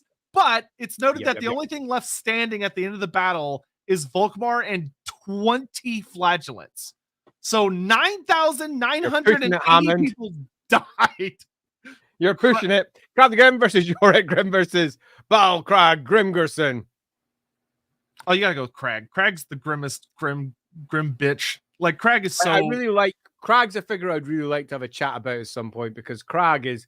he's a fine example of a Dwarven oath made manifest. I will not die until. He just will not die. He just keeps on going. I do love Crag. I'm just going to say that because I freaking love Crag. 10,000 flagellants. Listen, I know flagellants is a weird word. It is. There's no getting around. But so that kind of goes to show that when Volkmar really gets his blood up and he sees something that in his head, Sean. Honestly, I don't think they really talk that much, to be honest with you. Eltharion. So, okay, granted, this is 8th edition Eltharion. The last version of Eltharion we got was vaguely speciesist, which makes sense. He's very, very big pro-high elf, and he really dislikes the younger races because he just views them all as worthless. He blames them a lot for the fact that the greenskins became enough of a problem for Grom to make it over. I think him and Volkmar, the only thing they would get along about is how much they hate greenskins. But I don't really think they would get along that well, and they probably wouldn't talk very much. Eltharion, they wouldn't get on. I think I think it's a good summary. They just wouldn't get on. Now, that doesn't mean that they wouldn't necessarily fight on, let's say, similar sides. Yeah, but they most certainly would not get on.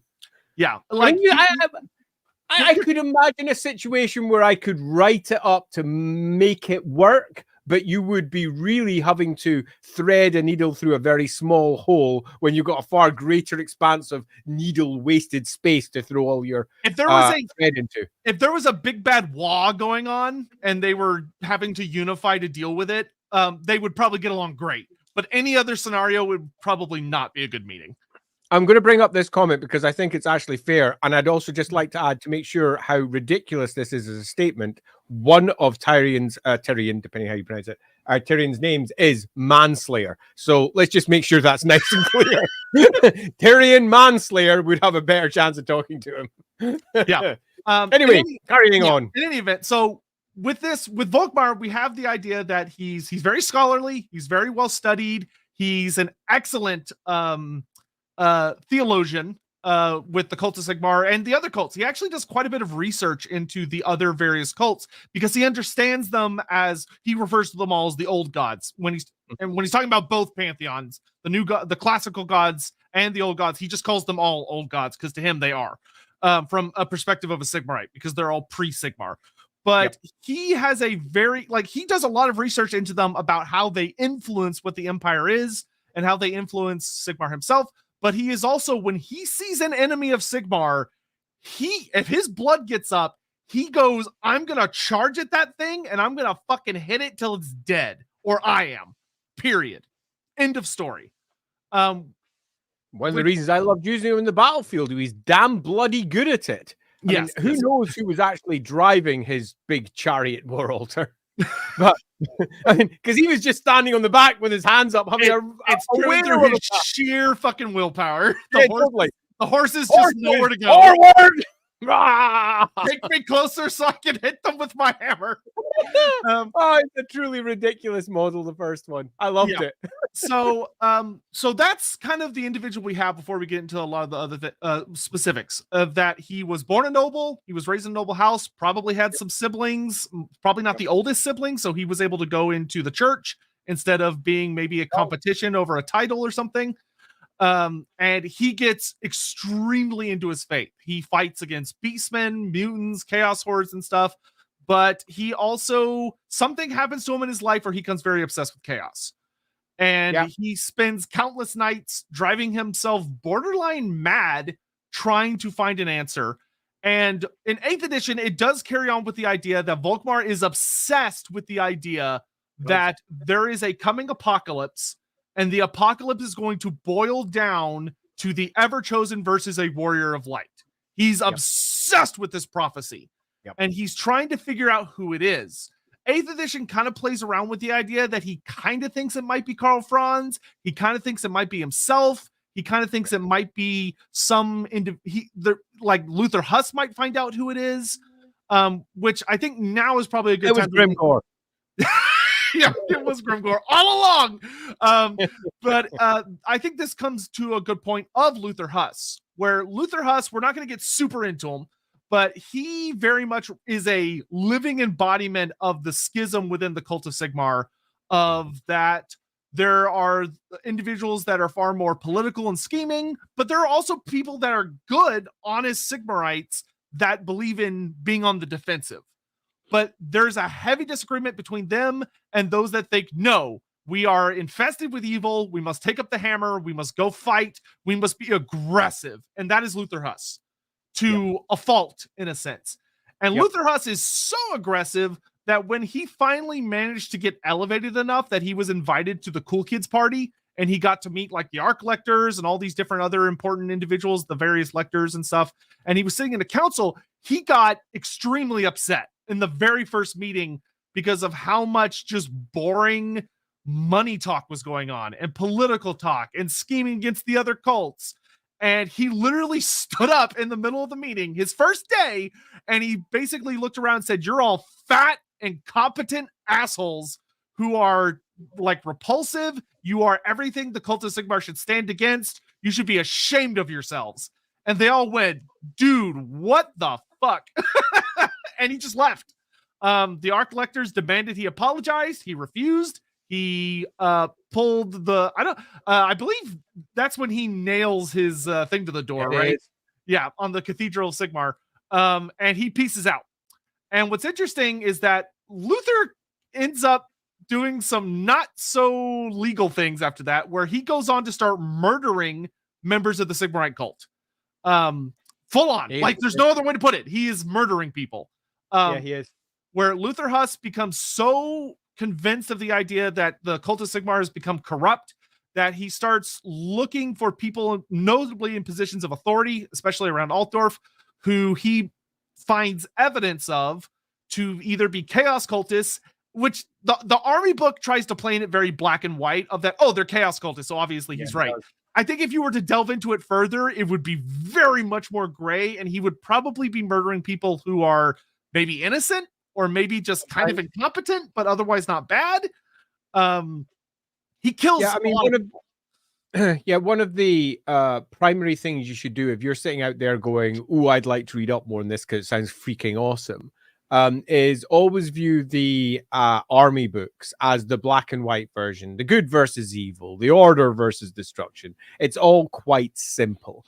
They tend to have stories that are almost archetypical and super easy to understand. But then you move over to the novels, over to the role-playing game, and often the extra depth is added by things like White Dwarf or any of the other various licensing options.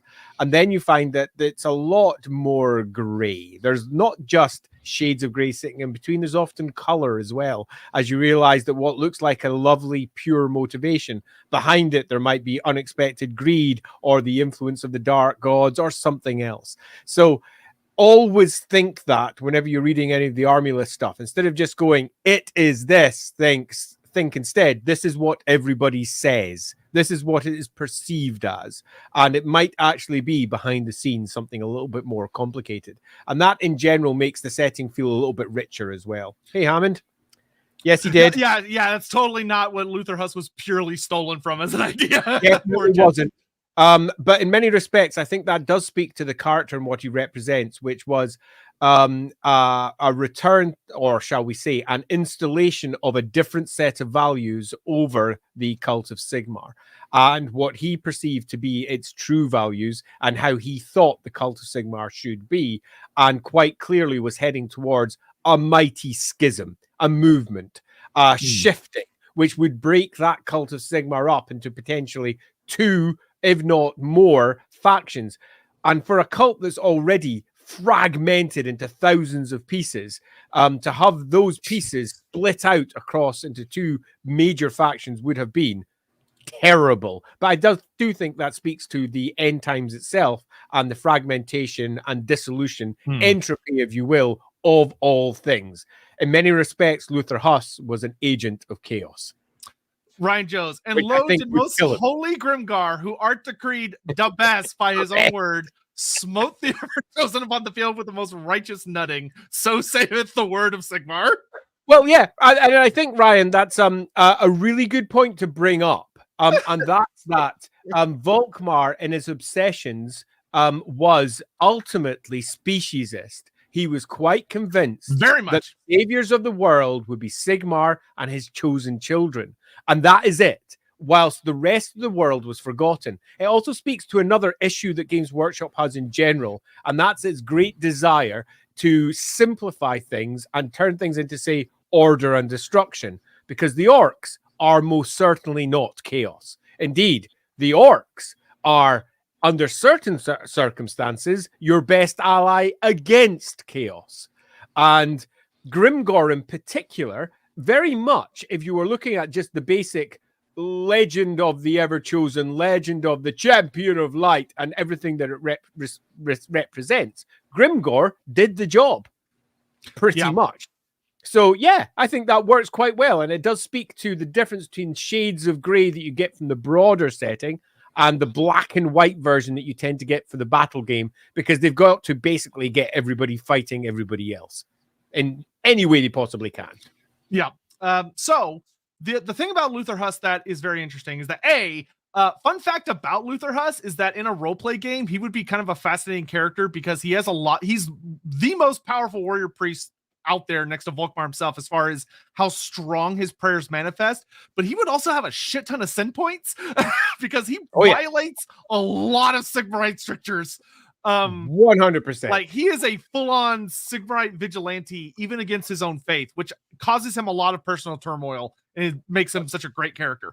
But what's interesting is that so Luther Huss is out there murdering prominent members of the Sigmarite church, and sometimes there's evidence left behind with their corpses that they were chaos cultists, which, like, okay, good job. Sometimes, though, there's not. Like, it does go out of its way to say sometimes the people he murdered, they were just greedy, which isn't, like, technically a crime. And many members of the church begin to panic because they start to go, oh, shit, this guy's going to kill me. I'm going to say cult every time you say church. sorry, cult. But, like, they're sitting there going, uh-oh, I'm in trouble. And so many within the cult start, bickering their way upwards finally to the Arc Lectors. And the Arc Lectors go to Volkmar and they say, hey, and we know, we know Volkmar has met Huss at least once, apparently. But they go to Volkmar and they say, hey, this Luther Huss guy is going crazy. We need you to excommunicate him. We need you to tell him he's not a part of the cult anymore. He's, he's in defiance of Sigmar. He's awful, whatever. And Volkmar refuses. Volkmar just goes, nope, I'm just not going to say anything about it. Like, he doesn't explain to them, which is hilarious, and it causes a lot of frustration within the Cult of Sigmar, that Volkmar just won't talk about it. Anytime someone brings up Luther Huss, it specifically mentions all Volkmar does is he gets this little smile on his face, like a little wry, thin-lipped smile, and he doesn't say anything. Well, and I think if you just look at it in terms of the nature of what being in the cult is, he's done the right thing.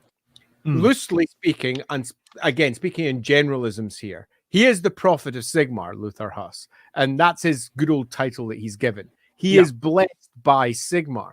To execute him? That's not what I meant to say.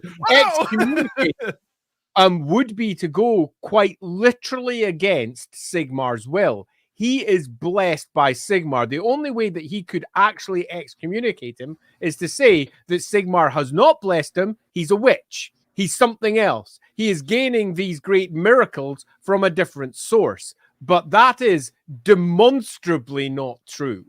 And it would make Volkmar a liar. And he is not that man at all. He is not a politician. He will look at it in relatively black and white terms. And he'll look at it and he'll say, no, Sigmar is doing work that perhaps I am not directly involved with, but this is Sigmar's work. Let him go. And he will get all of his gathered brethren going, fuck no, he might go for me next. To which Volkmar will just sit and go, well, tidy your house. I got books to read. Fuck off. Yeah. And Volkmar, and as much as he does not like to engage with politics, it does show his cleverness in that he doesn't support Huss. Like, he doesn't say, no, I'm not going to do anything. He just refuses to comment on it. Like, it's basically the idea of, a court case being passed all the way up to the highest court and them being like, we refuse to hear the case, which is like, that's kind of them supporting it, but at the same time, or like supporting the decision that's being made, but at the same time, they're not technically making a ruling on it. Yeah, quite. I mean, again, just keep it simple. He's blessed by Sigmar.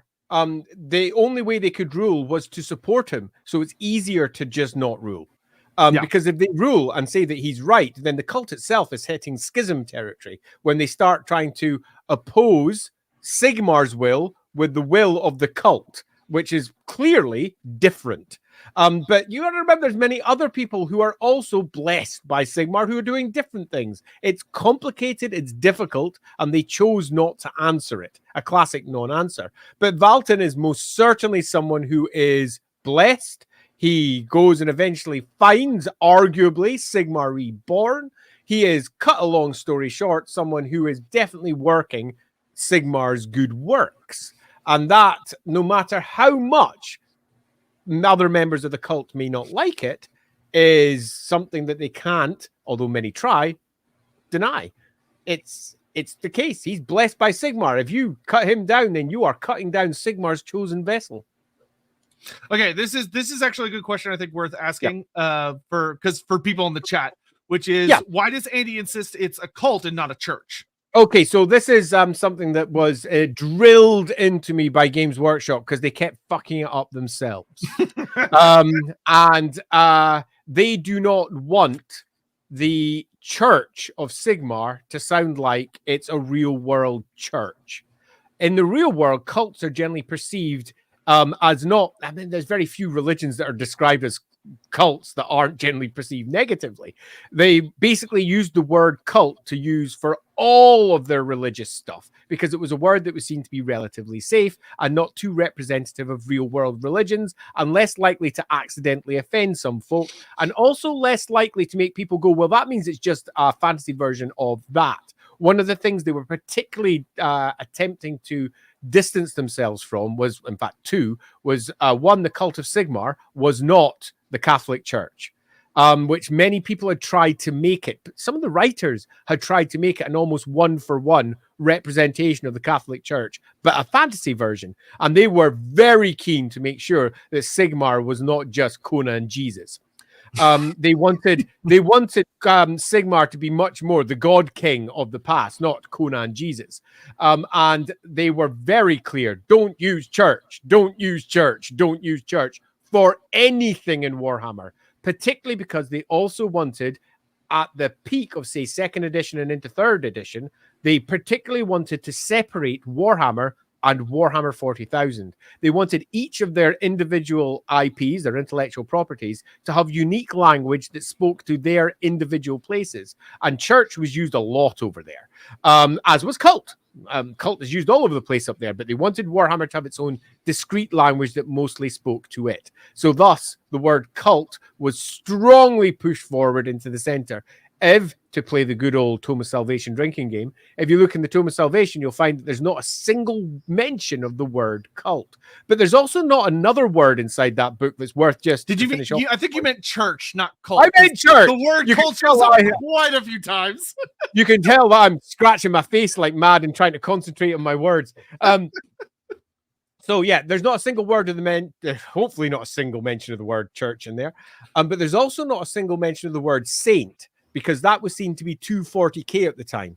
That got massively dropped over time. We ended up having to call them blessed servants in that book, which was a bit of a mangle. Didn't like it.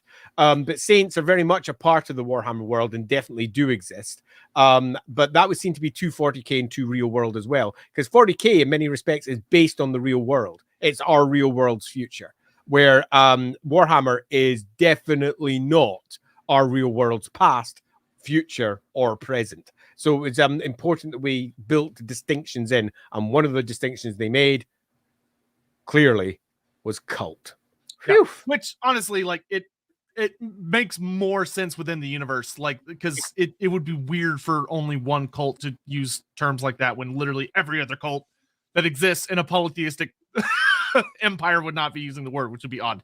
Totally. So but I'm pretty strong on just keeping that, because it also means that you don't get confused should they ever decide to introduce the word church again. It wouldn't surprise me if they use Sigmarite church all over the old world. If they do that, I'll just throw out my toys, the baby, the bathwater, the lot, and I'll be like, fuck you, you're just rewriting your language again, I'm done.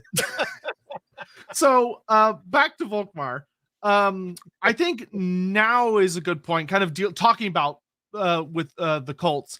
Now is actually a pretty good time to delve into his depiction in the Liber Chaotica, which was a really pivotal moment for Volkmar, because it develops it changes his character in a huge way and made him way better of a character. Yeah, so to introduce what he's about to say, the Liber Chaotica is actually quite an old book. It came out around about, I mean, you'll have the date sitting inside the book if you've got it there. Came out the early zeros, we're talking like 2003-ish, 4-ish, somewhere around there. So we're talking before 8th edition comes out. We're talking before Warhammer 2nd edition comes out. We're also talking, it's just on Storm of Chaos era, as I recall. 2005. 2005. Okay, so we're just talking just when Warhammer Fantasy Roleplay 2nd edition is about to come out. So it was getting written in 2004. So Storm of Chaos is just happening. And Volkmar the Grim, in terms of his overall character, gets a shift here.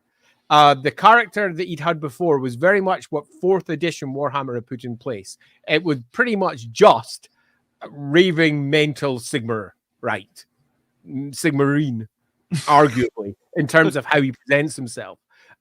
Devout, solid, strong, best mates of Karl Franz. There's very little real depth to his character. And that character is then used by, I believe it's Marianne von Stauffer who wrote this part, then used by Marianne to build a more complicated, faceted Volkmar. And that's the Volkmar that is taken forward from that point forwards. And that's the one that's used in 8th edition. And I think is arguably a much better version. Yeah. So in this book, there's so much fucking awesome stuff in this book. It's not even funny. But it also introduces and really runs with the multiverse theory when tying together Warhammer 40,000 and fantasy. And it's hilarious because it's always from a fantasy character's perspective. Mm-hmm. So the 40k segments are particularly funny as hell because he has no idea what's going on most of the time. But anyway, poor Richter class. The Volkmar segment is at the very back of the book. It's in the finale section, which deals with Be'lakor, the Everchosen, and Sigmar, and kind of the nature of gods. The undivided section. Yeah, undivided. Yep. Yeah. And the thing, so there's a letter penned from Grand Theongonist Volkmar in his personal journal that basically talks about the Theogonists' view on the colleges of magic and what their recent research indicates. Because the colleges of magic have only been around for 200 years. They're not very old. And they brought what many of the cults felt was a lot of very heretical ideas to the forefront. Because they started coming out and saying things like, your prayers aren't actually like unique divine things. You're just using magic. You're using weird magic, but it's just magic. And the elves in particular were quite bothered by this weird form of magic the humans were using, and were like, you shouldn't do that. You should just use normal spells. And the cults were incentivized by this. There was a lot of pretty big schisms between, especially the Sigmarite cult and the colleges of magic, because the colleges of magic would turn to them and say, you're just using magic. And they would turn around and say, no, Sigmar said magic was bad, so we can't be using magic. Shut up. You're all heretics, and we're going to kill you eventually. And it was a whole mess. So Volkmar is introduced as a significantly more thoughtful character, because in his little treatise that he pens, he talks about that he actually invites many members of the colleges of magic over to visit him on a regular basis. And he goes over to the colleges on a regular basis because he likes to hear their opinions. Because Volkmar, instead of hearing something that conflicts with what he's been told before or his worldview and going, no, that can't be right, I reject it, Volkmar goes, okay, how do I fit this into my worldview to reinforce the things that I believe to be true? Which is a very different and genuinely interesting position to have. So when the cults come to him and they say, begging the question, but let's not get philosophical. So when the College of Light in particular comes to him and they say, okay, so you know all that rubbish about the gods created the world and the universe? Okay, that's not actually true. And it was actually like these weird alien things called the Old Ones, and the elves have told us all about it. And like the world was here before the gods were, and they sort of like show up in this weird other realm, and the gods are actually from this thing called the ether. Most of the cults went, no, that's impossible. That's garbage. The fact that chaos and magic and the gods all come to the same place, that's heretical nonsense. Volkmar hears this and goes, oh, okay, I accept that. I accept that is true, because I believe you have done your research and you know what you're talking about. So tell me more about it. That also matches the whole Sigmarite doctrine. The Sigmar is a young god, so everything that they said does not necessarily contradict core Sigmarite doctrine. Where it did contradict, say, for example, Ulrican doctrine or Talite doctrine or Ryan doctrine that had a very different view on the creation of the world. And that is something Volkmar explicitly points out, is that he says the unique position that we're in is that Sigmar is not a creation god. I don't care about all of these myths from the old time. We don't have to guess about Sigmar. We know about Sigmar. It was only 2,500 years ago. He was a mortal person. I don't have to imagine what Sigmar's life was like because he was a man. I'm a man. I can empathize with my god because he was mortal. And there was nothing special about him other than he was a man doing the best that he could, which Volkmar cares significantly for and finds a lot of faith in. And Volkmar goes on to say that he basically takes everything the colleges tell him of the, granted, the colleges, there are some very cheeky notes from Richter Kless, who is kind of falling to chaos at this point, where he's adding in notes. Yeah, kinda. He's very fallen. He's adding in notes on the margin about where he disagrees with Volkmar about a few things. But Volkmar is basically talking about how the colleges have taught him and the elves have taught them that the gods are essentially these things that exist in the ether, and that they are the emotions or ideas or concepts believed by mortals that then gain enough strength that they become sentient, they begin having effects on things and all this stuff. And Volkmar takes this information and goes, well, I understand now, based on what I've learned, why Sigmar is the most powerful god and the greatest god. Because all of these other gods started off as these weird, very narrow focus concepts of like rage or hope or despair or like a river or like all of these other very narrow concepts that are worshipped into existence. He goes, but Sigmar lived a full life. He lived a full life. He developed emotionally. He got to understand other people. He goes through all this other stuff. And then as a full-grown man, a fully developed soul, a fully comprehending entity, he then manifested into ether with all of that work already done.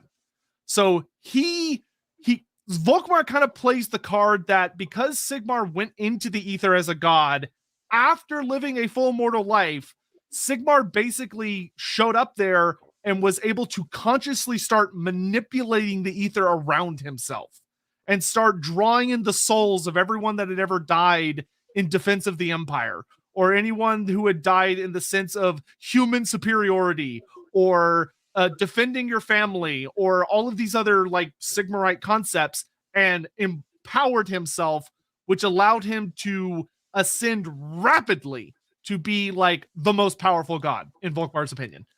And Volkmar believes very strongly that, of course, everything the elves say and everything all these other people say makes sense.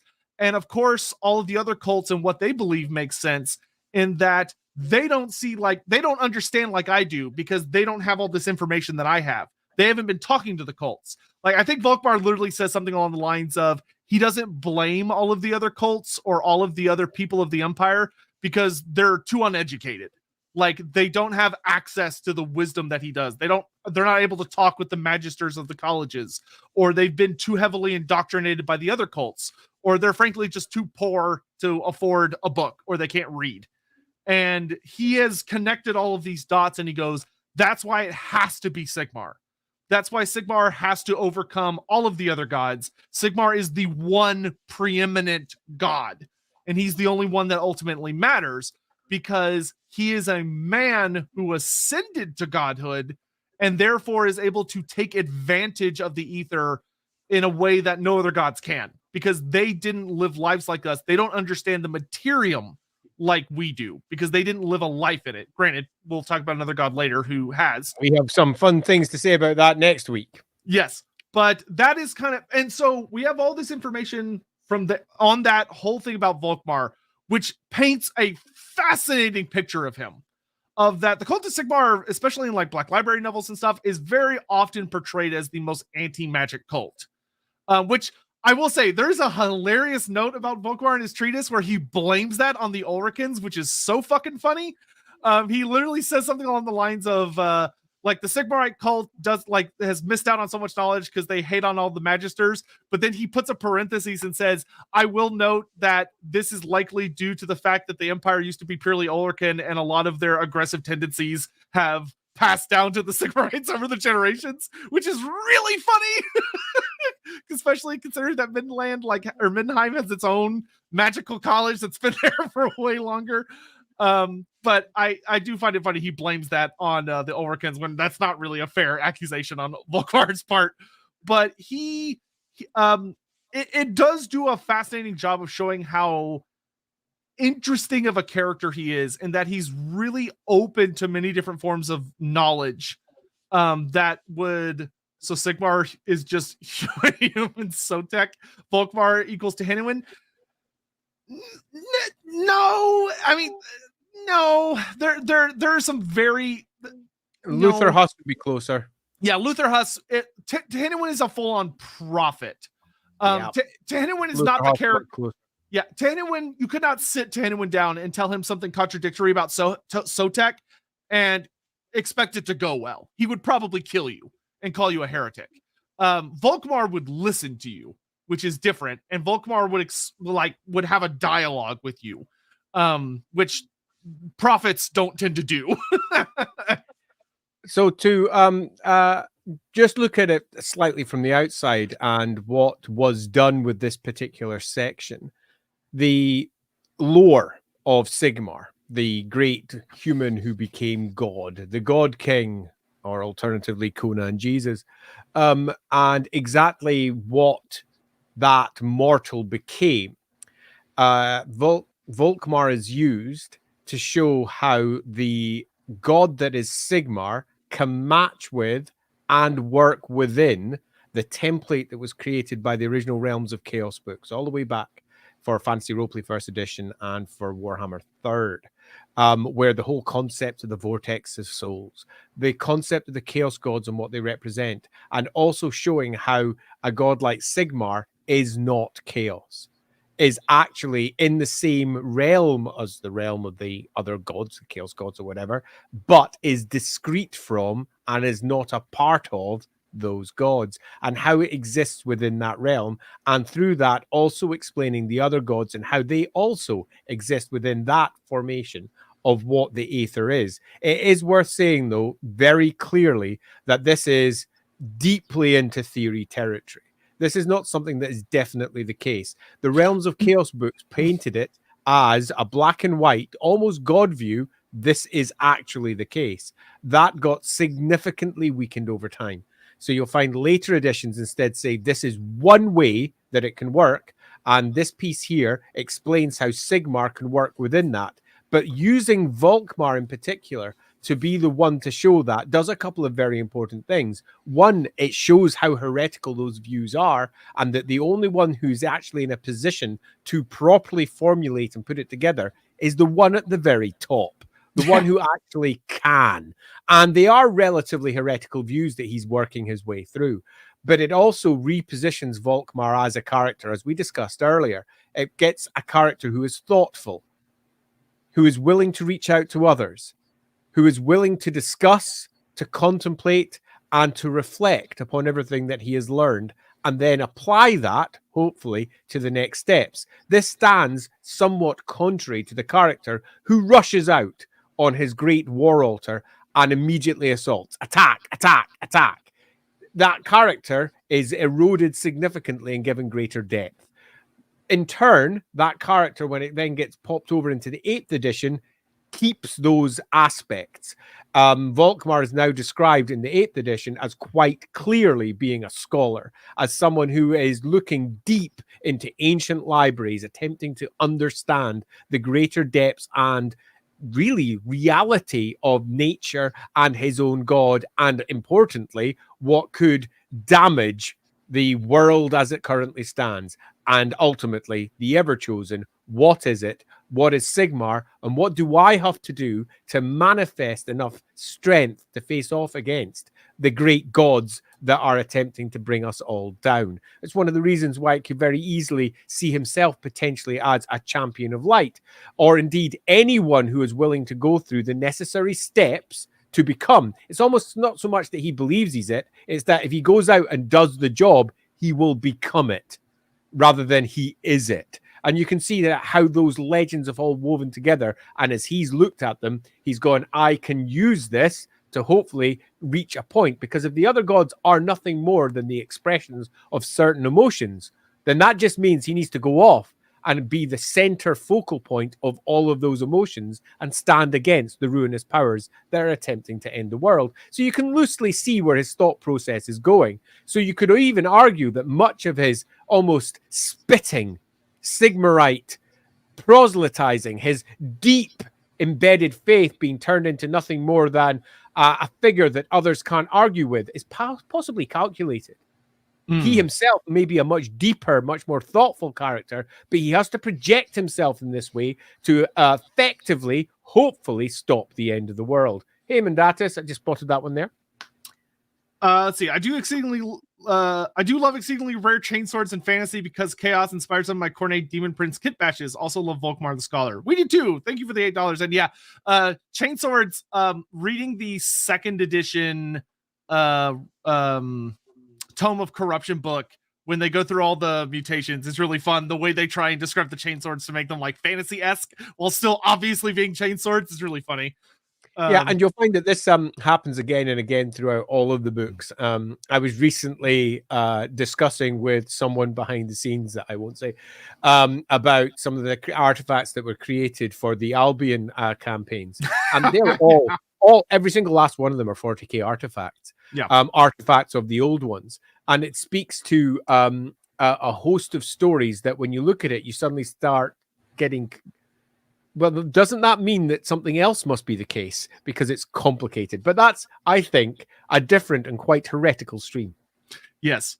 Hey, Sam. Curious, is there always a champion of light when an Everchosen comes knocking? Depends on which version of the legend you believe. Yeah. This is sadly, Mordheim says yes. Mordheim goes into it in some depth. Indeed, arguably, it's where the concept came from in Games Workshop. I'd need to look into it to double check that point.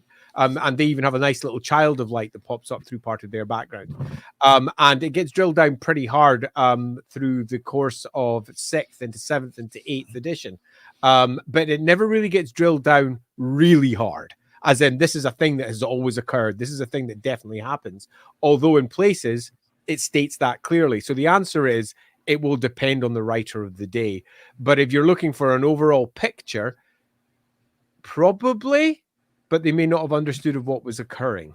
Yeah, I will say if Games Workshop explores any of the other Everchosens going forward, they will almost always probably have a Champion of Light figure that ends up dueling them at the end. I mean, that's just that it's Warhammer. That there's always Warhammer. Big bad duel at the end. Yeah, and even if it wasn't the case previously, it will probably be the case moving forward, because ultimately it is about having a big bad fight. And that is a good way of ensuring that you get one. And it's very easy to say that if you're looking at prophecy is nothing more than attempting to anticipate what is going to come. And at some point, the Everchosen has to be killed, which means at some point someone has to kill him, which means at some point there is someone who is effectively the champion that is chosen to do so. So even if it didn't exist, the very fact that this is the way you end it would mean that it would be created by the people anyway. So I think that Games Workshop have no reason not to lean into that as a story, because it's one that makes sense in world as well as in terms of the background they're attempting to create and sell to other people. Yep. So the last big thing I want to talk about with Volkmar before we delve into like some item history and connections to Magnus and stuff is that one of the things that I don't remember which edition they start mentioning it. I know in 8th edition it's brought up before it ends up becoming a very big plot point for the end times. Is that Volkmar has he is descended from a noble line, but he has a very important lineage because Volkmar is a direct descendant, as it turns out, of probably probably which in the end times it says he just is explicitly. Yeah, like there's no contesting it. He is. But the end times is always the end times. It's like that second walled off area. Yeah. So it's mentioned about it's in the army books, it's talked about that it's a rumor that he's a direct descendant of Sigmar Hellhammer, because Sigmar did have 2 sons, not with the woman he loved, but with one of the tribal chieftains who would later become an Elector Count, if you believe the Sigmarite trilogy. But it's very heavily implied that at least with somebody, Sigmar had kids, but it was not his wife, who was killed by who would later. As we discussed in the previous stream, Sigmar was an Ulrican. Ulricans are known for putting it about. In any event, Sigmar, he did have descendants, and Volkmar is believed to be one of that line. In the end times, they run very strongly with that. He's got the full-on blood of Sigmar running through his veins, which plays very heavily into why he's so powerful with the whole Sigmarite thing. Is that not only is he a fanatical believer, but he's also a direct descendant, which plays very strongly into a lot of who he potentially could be. Now in 8th edition, what's interesting is they have a slight pivot in Volkmar's storyline, which is that instead of him going on to fighting the forces of chaos and eventually being killed by chaos, he ends up facing off against a different opponent, which is that he ends up going up against the undead. Of course. Yeah, which I do think the timeline note they gave about him at the river over the Talabek River, I believe that's supposed to kind of be an allusion to his whole Storm of Chaos thing, where he goes off and fights a chaos cult, except for in that story he wins instead of losing and dying, because it's not led by Archaon. So of course Volkmar wins, because it takes Archaon to kill him. But so what ends up happening, which I'm not going to get super into it, I'm just going to tell the little version, is that one of the things, presumably, you're Mary Magdalene, yeah. Yeah, I think good old Sigmar definitely had his Red Sonja Mary Magdalene out there somewhere. Although if we ever do a religious stream about Mary Magdalene, I have stories on that one, because but let's just not do real world stuff. We don't need that. Let's not. Let's not.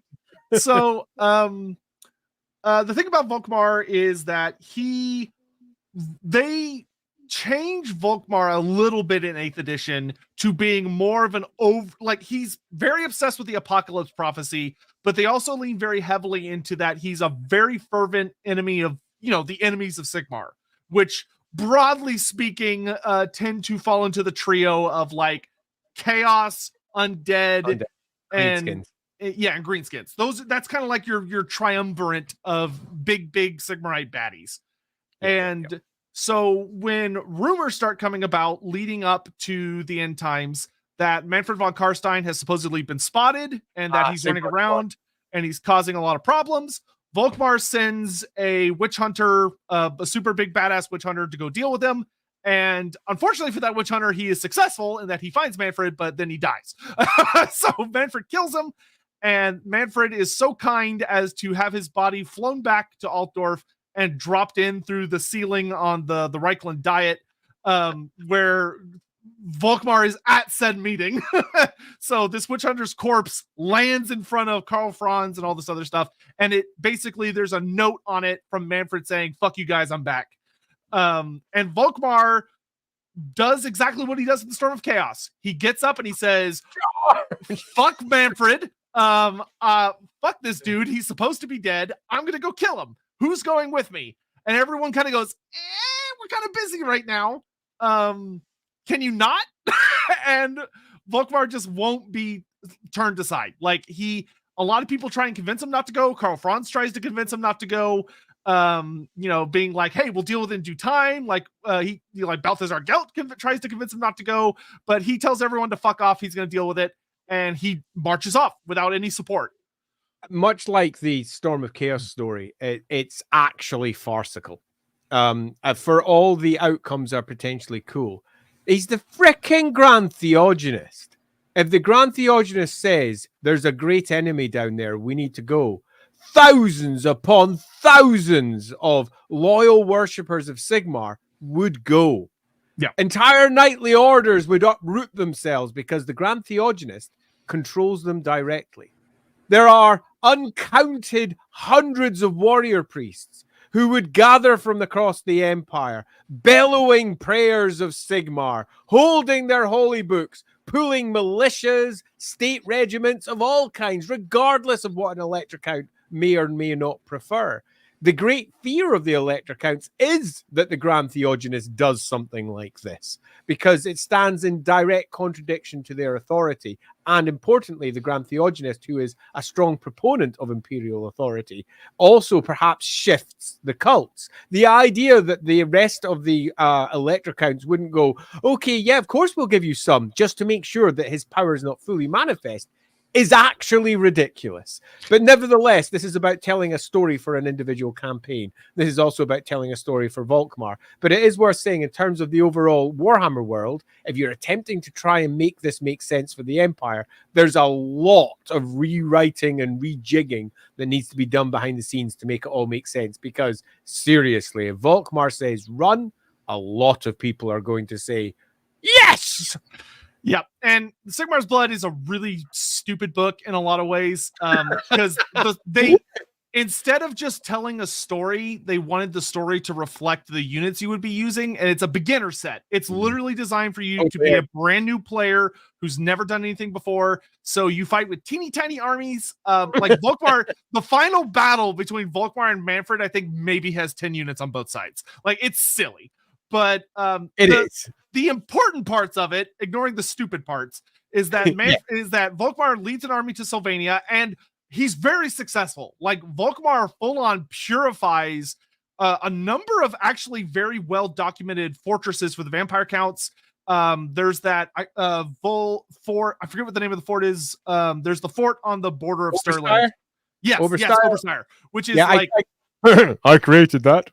Yeah, which is it is a infamous place in the old lore, which Andy created, and they did a really good job. Like, it has an awesome fight scene in Sigmar's Blood. Yeah, it's really cool. And Volkmar purifies it, which shows how fucking strong he is and that he's on the warpath. And he's like, "I've had enough of this bullshit." Where it was one of the most cursed forts in Stirland, and Volkmar's like, "Nope, I'm gonna spend 3 days here, and I'm gonna purify the shit out of this thing," and he does. Which is awesome. And then he marches into Sylvania, big fight breaks out. And what's interesting is the thing I do like is when he finally goes up against, I did not forget about Gorst. I chose not to talk about him. There's a difference. Fucking Helmengorst. We're not going to bother with Helmengorst today. Maybe another day. Yes, he is. Helmengorst does make his one appearance in this story that somehow one and only somehow got him to be a playable character in Total War. I will super special important one at that. I will always hold as one of my core memories the apology from the DLC team to my face when I visited them once about putting him in the game. And I will appreciate that apology till the day I die. But anyway, so they knew they should have done Dieter Hellschnitt. They fucked up on that one, but it's in the straight. We're moving on. Anyway, so what's interesting is that in this kind of big final fight, Volkmar should have won. Like, we do get a final battle scene where Volkmar goes toe-to-toe with Manfred, and Manfred has a scheme because he's Manfred and he's always got fucking schemes going on, which Manfred really needs his own stream. And then some. But Volkmar is really about to beat the shit out of Manfred. And Manfred knows he's about to get the shit beat out of him. Because if there's one thing the Light of Sigmar is good at, it's greenskins, undead, and chaos. If you are one of those three things and you're going up against Volkmar at full on the war altar of all things, going full he's going to beat your ass. I don't care who you are, unless you're Archaon. Fine. I don't know. I mean, he's pretty good, but he's not all that. His character sheet was not, I mean, in terms of his stats, were never that awesome. I reckon Manfred would hand him his ass. If you just look at neat stats, Manfred hands him his ass. But Volkmar isn't going to run away anytime. Spicy. I mean, pretty spicy. He's not that spicy. True. Manfred is freaking ridiculous. He's a vampire. He's one of the most powerful sorcerers in the world. And I think diminishing him is unfortunate. I think that the reason that Volkmar is almost his antithesis in this particular case is less because of his stats, though, and more because of the fact he's a divine fucking representation of Sigmar. And I think everything that Sotek says does actually apply, because if he goes face to face with him, he will be much more than he normally would be because of that connection. Meaning that any vampire worth his salt would probably want to retreat before facing that anytime soon. Having said that, though, he is ultimately just a man. Manfred really isn't. He's way beyond that. Yeah, Manfred's way beyond even a vampire, to be frank. But anyway, he's not a normal vampire. Yeah, Manfred wins because at that moment he pulls off his big ultimate scheme, which is that he casts a ritual that basically disables divine magic in all of Sylvania. And without divine magic, really fascinating when you actually consider what that means. Yes, but functionally that turns Volkmar into just a man, and he's an old man at that. And although he's a badass still. There's a little short story about him after that where even without his prayers, he still beats the shit out of a Vargeist. Yes. But that is where we're gonna say the end of Volkmar's story. Of course. I don't know if I'm the one that's lost connection or whether it's him. Oh, we back? We good? Are we back and good? You disappeared there for a second, or I disappeared, one or the other. Somebody did. Okay. We're back. Life is good. Hi, everyone. Okay, yeah, it's fine. So Volkmar dies then very early in the end times, and his body, he literally gets turned into Nagash.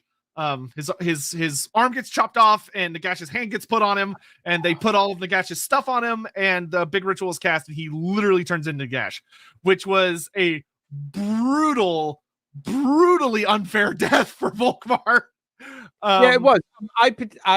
I actually thought there was quite a fun, brutal, unfair death in there, in that some manifestation of Sigmar's lost line being repurposed to bring back a different god. And I thought that there was something in that was quite fun. I wasn't so happy with generally the whole setup because as I mentioned earlier, the setup for the Cult of Sigmar is massive. And then they effectively go, there's this just one man wandering around.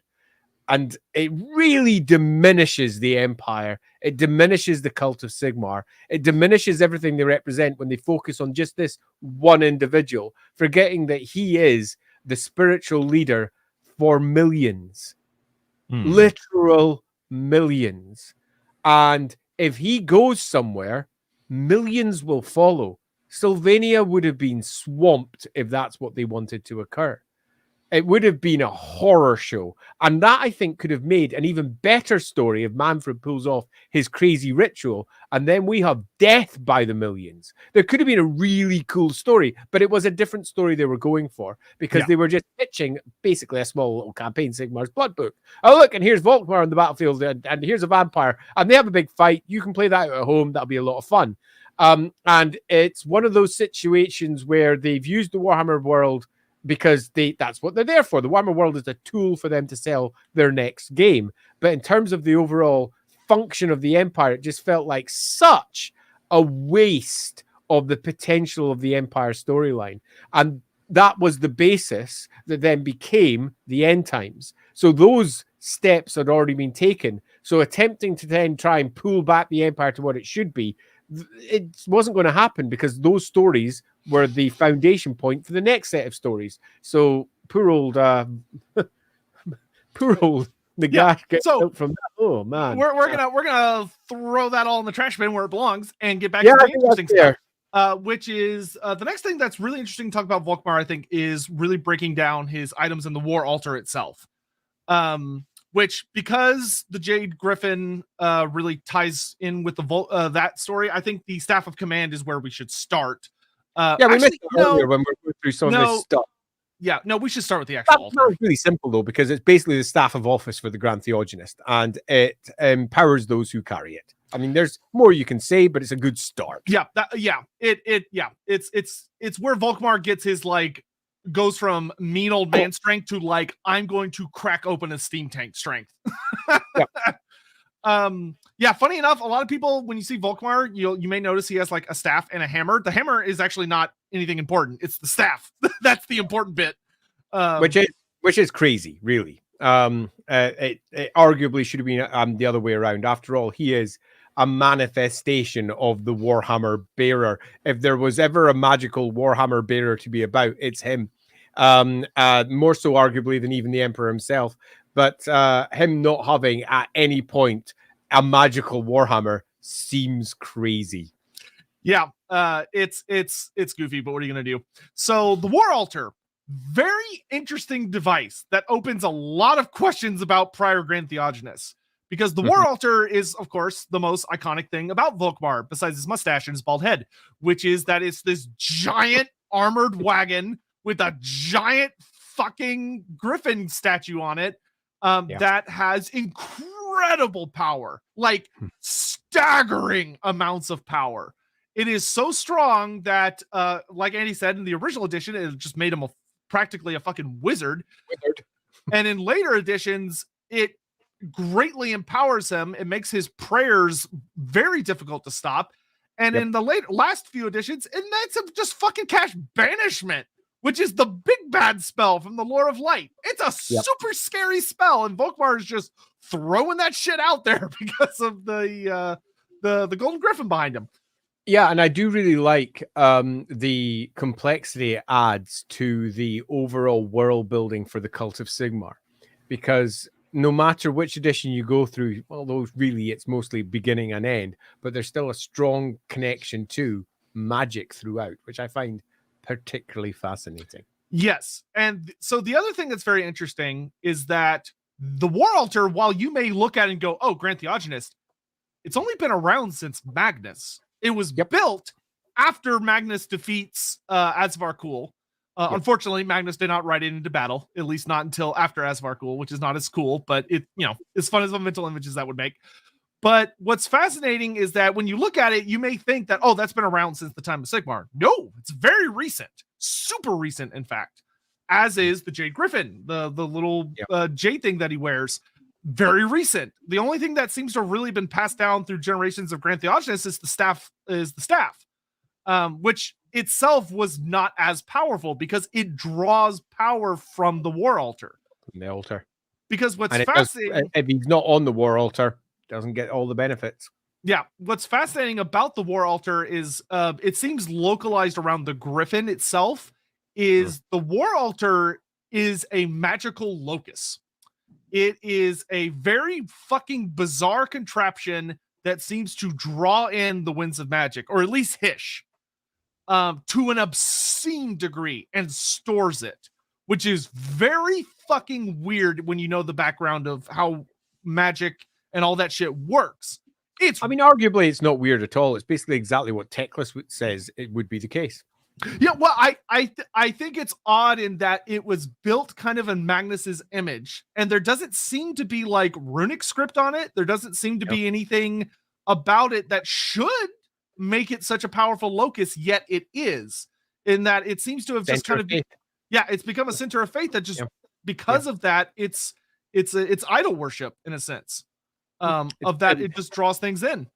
Yeah, it's a super fascinating artifact because it's a classic example of an artifact that was made to fulfill a particular job on the battlefield without any real consideration for what the theological and magical implications of what they had built in the studio would have. And then as each edition has gone by, saddled with the previous edition's version, they've added a tiny bit of lore here and there, but not very much, and still ended up with largely the same artifact. But now an artifact that stands contrary to what many would expect it to be. If you were to just create it today and just go, this is going to be an ancient Sigmarite device that has been used for however long, it'd probably be a good 1,500 years old, perhaps even related all the way back to something that Johann Hellstrom did 2,500 years ago. Who knows? It will have some sort of deep, long legacy, but that's not the case. We've got ourselves an artifact, which it's hard to say is not a magical artifact that draws and it works off Hish. It's almost like it was designed by the colleges of magic. Yeah, and it isn't. But it looks like it. That's the thing that's kind of extra spicy about it, is that when you look at it and research its creation, it doesn't seem like it was intended to be a magical artifact. It wasn't, at least on the outside, it doesn't appear that it was designed to draw in the winds. It doesn't have any like elven runes on it, dwarven runes. There's no mention of the colleges helping, and yet it draws in magic like a motherfucker. And in many ways, it seems, I think the best way to describe it is it is literally a modern icon of the worship of Magnus.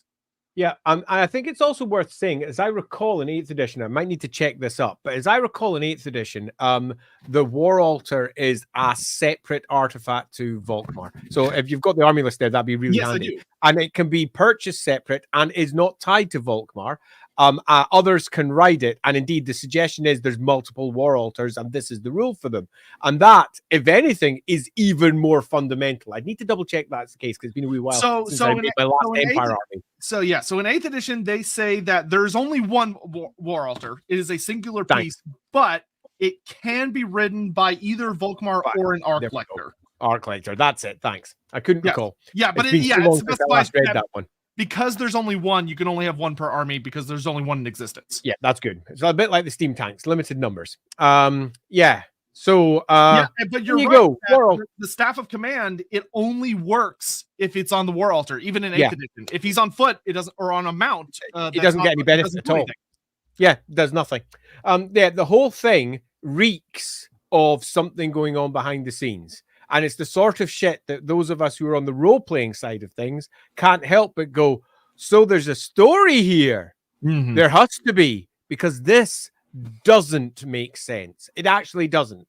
You can come up with justifications, but each one is a different story with a different potential outcome. And for those of us on the role-play sides, it's almost exciting, because you can suddenly go, well, here's a story I want to tell. I want to try and explain what that is. And the second you explain that, it starts explaining broader things about potentially the cult as a whole, about everything that is Sigmarism. And that is also super fun, particularly given how important Sigmarism is to some of the most important campaigns of Warhammer Fantasy Roleplay.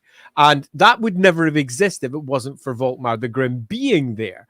I mean, at the very core of Warhammer Fantasy Roleplay's primary campaign, The Enemy Within, is the whole idea that Sigmar isn't a god at all.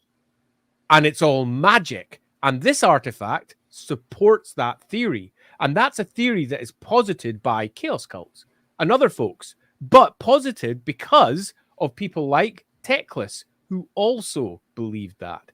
And that is a super fascinating aspect of how you can attempt to retell these tales, largely because, as we all know, it's bullshit. And exactly why it is believed, why these things exist, how it comes about, and what Sigmar actually is a really interesting story to tell. And I don't like pinning down answers on them in the overall umbrella of it. As we're sitting here with our God view looking down on all of the stories that are told, there's not an actual answer presented by the background, but there is hundreds of potential answers you could use in your own individual games. What we can say for certain is that Volkmar is a badass and does seemingly use magic. Yes.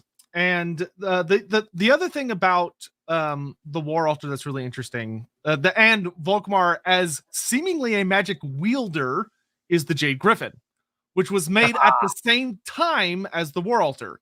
And for whatever reason, they give some light explanation behind it, but for whatever reason, Magnus, I guess, really liked griffins, or whoever. It's the symbol of the Bildhofen line. Griffins is so Magnus the Pious comes from House Bildhofen. So yeah, House Bildhofen. Bildhofen, one of the big noble lines of the Empire, and the Bildhofens are directly related to Sigmar also, just to make things a little bit more complicated. And Magnus is a direct descendant of Sigmar. When you take away all the trappings and the doubt or whatever, it's said in several places that he is. And one of the symbols of his household is the griffin, and that eventually becomes one of the primary symbols of Nuln, the great city of Nuln that Magnus adored. It was Magnus's hometown, so to speak.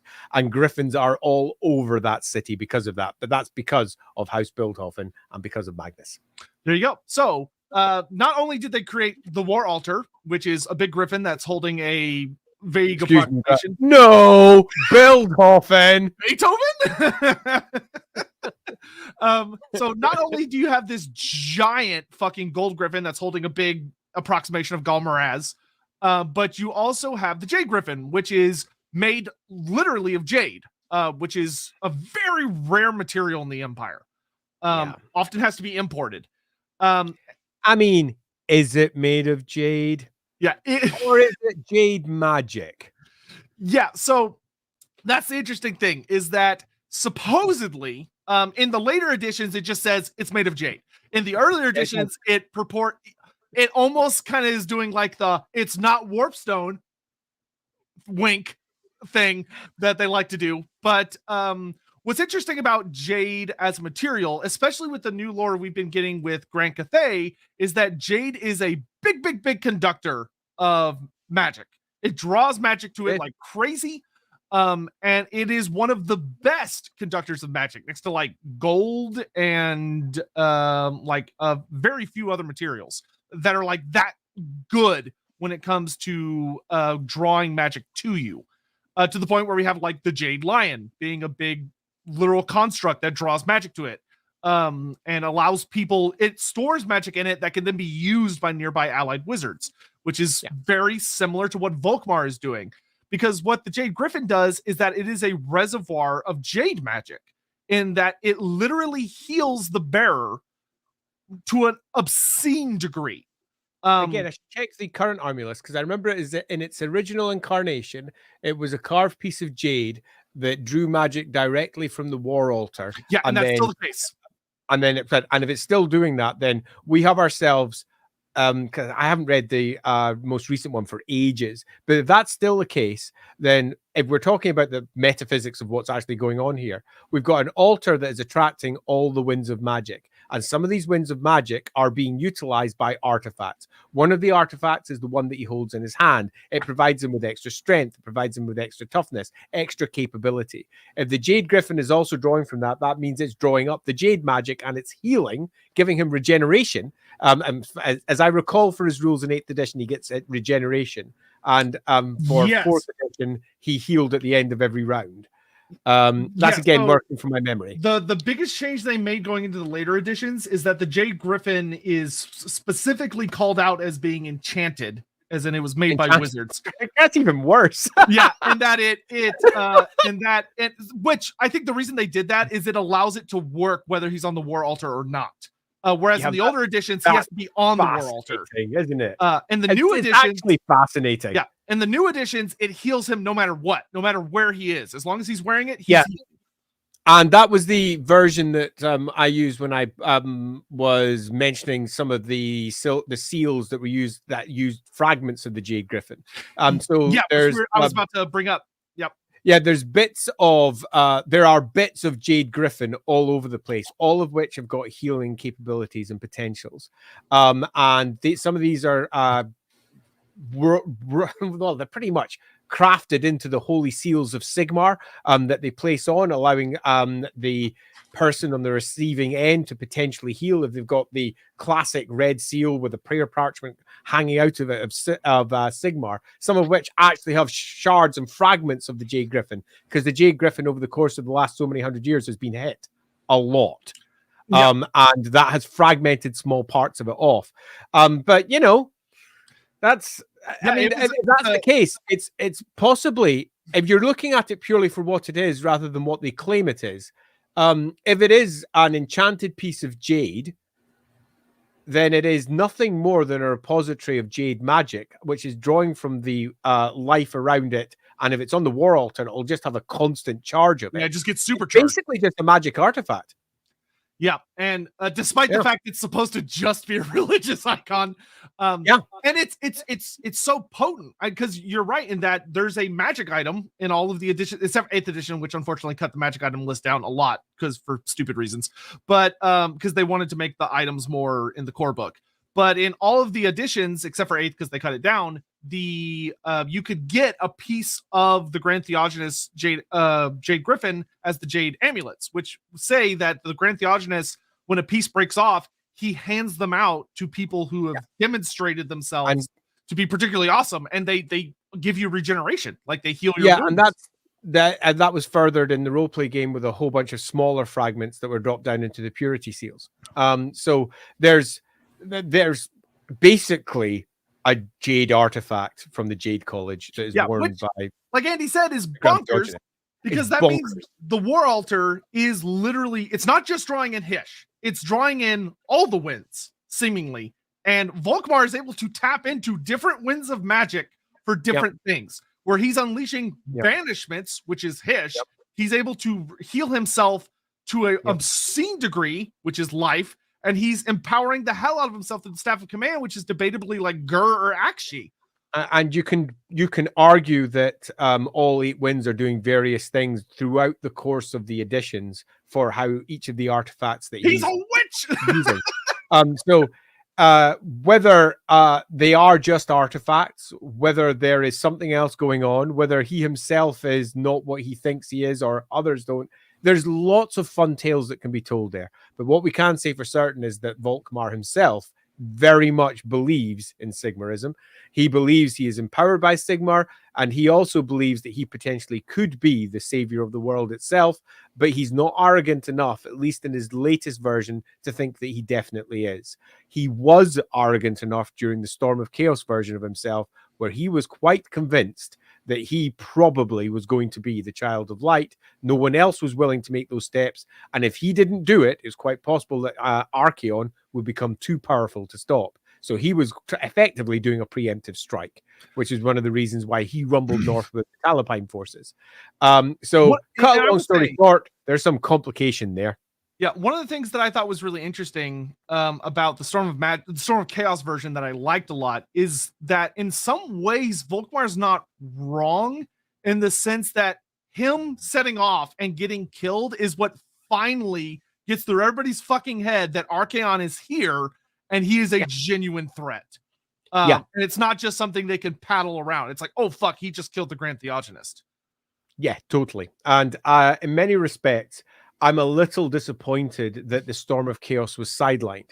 I think it would have been a better overall tale if they just made one clean amendment, and that's the Archaon part. So they should retcon. You know, what they should have done is they should have just made it one of Tarmacon's brothers. Like, I wish they had kept going with that. Just made it one of Tarmacon's brothers, and you're done. Archaon kills them in the north.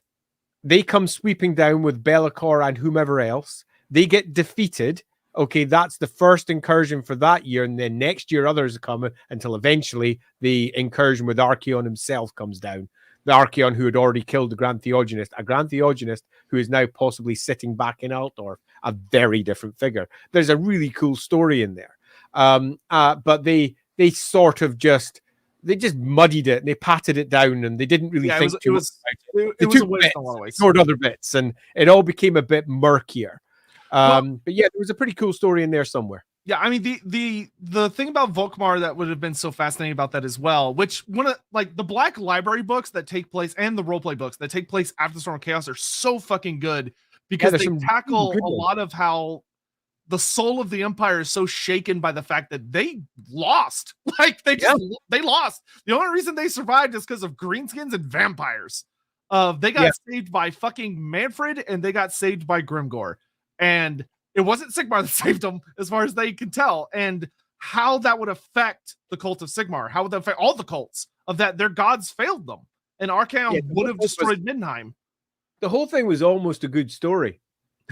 It's like the prequels. It's like the Star Wars prequels. The whole thing is almost a good story. In fact, it is a good story. It's just the execution of it was not great. Yeah, but it doesn't take that many edits to make it good. No, it doesn't. It's nice. Yeah. I mean, some of there's quite a lot of post Storm of Chaos stuff that I really, really dig. They've spent a lot of time thinking about what the effects would have, and it's a very different empire. It's one of the reasons I like second edition, because it didn't invalidate first edition. It just told a different story, and that's on the roleplay side. So first edition was very much the enemy within. Chaos is a distant threat. No one really believes it's real. Second edition is very much a real threat, but it's made them ignore the enemy within. And it's because they can see the big enemy without now, and that's what they're fighting, and sometimes still fighting, meaning that they don't quite catch the enemy that lies within beside them. And it's also a broken, fragmented version of the Empire, which is potentially a far grimmer setting. It's different and fun, and I really like it. And I'm a little sad to see that both of them were invalidated and kind of ended by the later editions. Volkmar just starts painting himself green. Volkmar the Green. I mean, they are painted in red and green.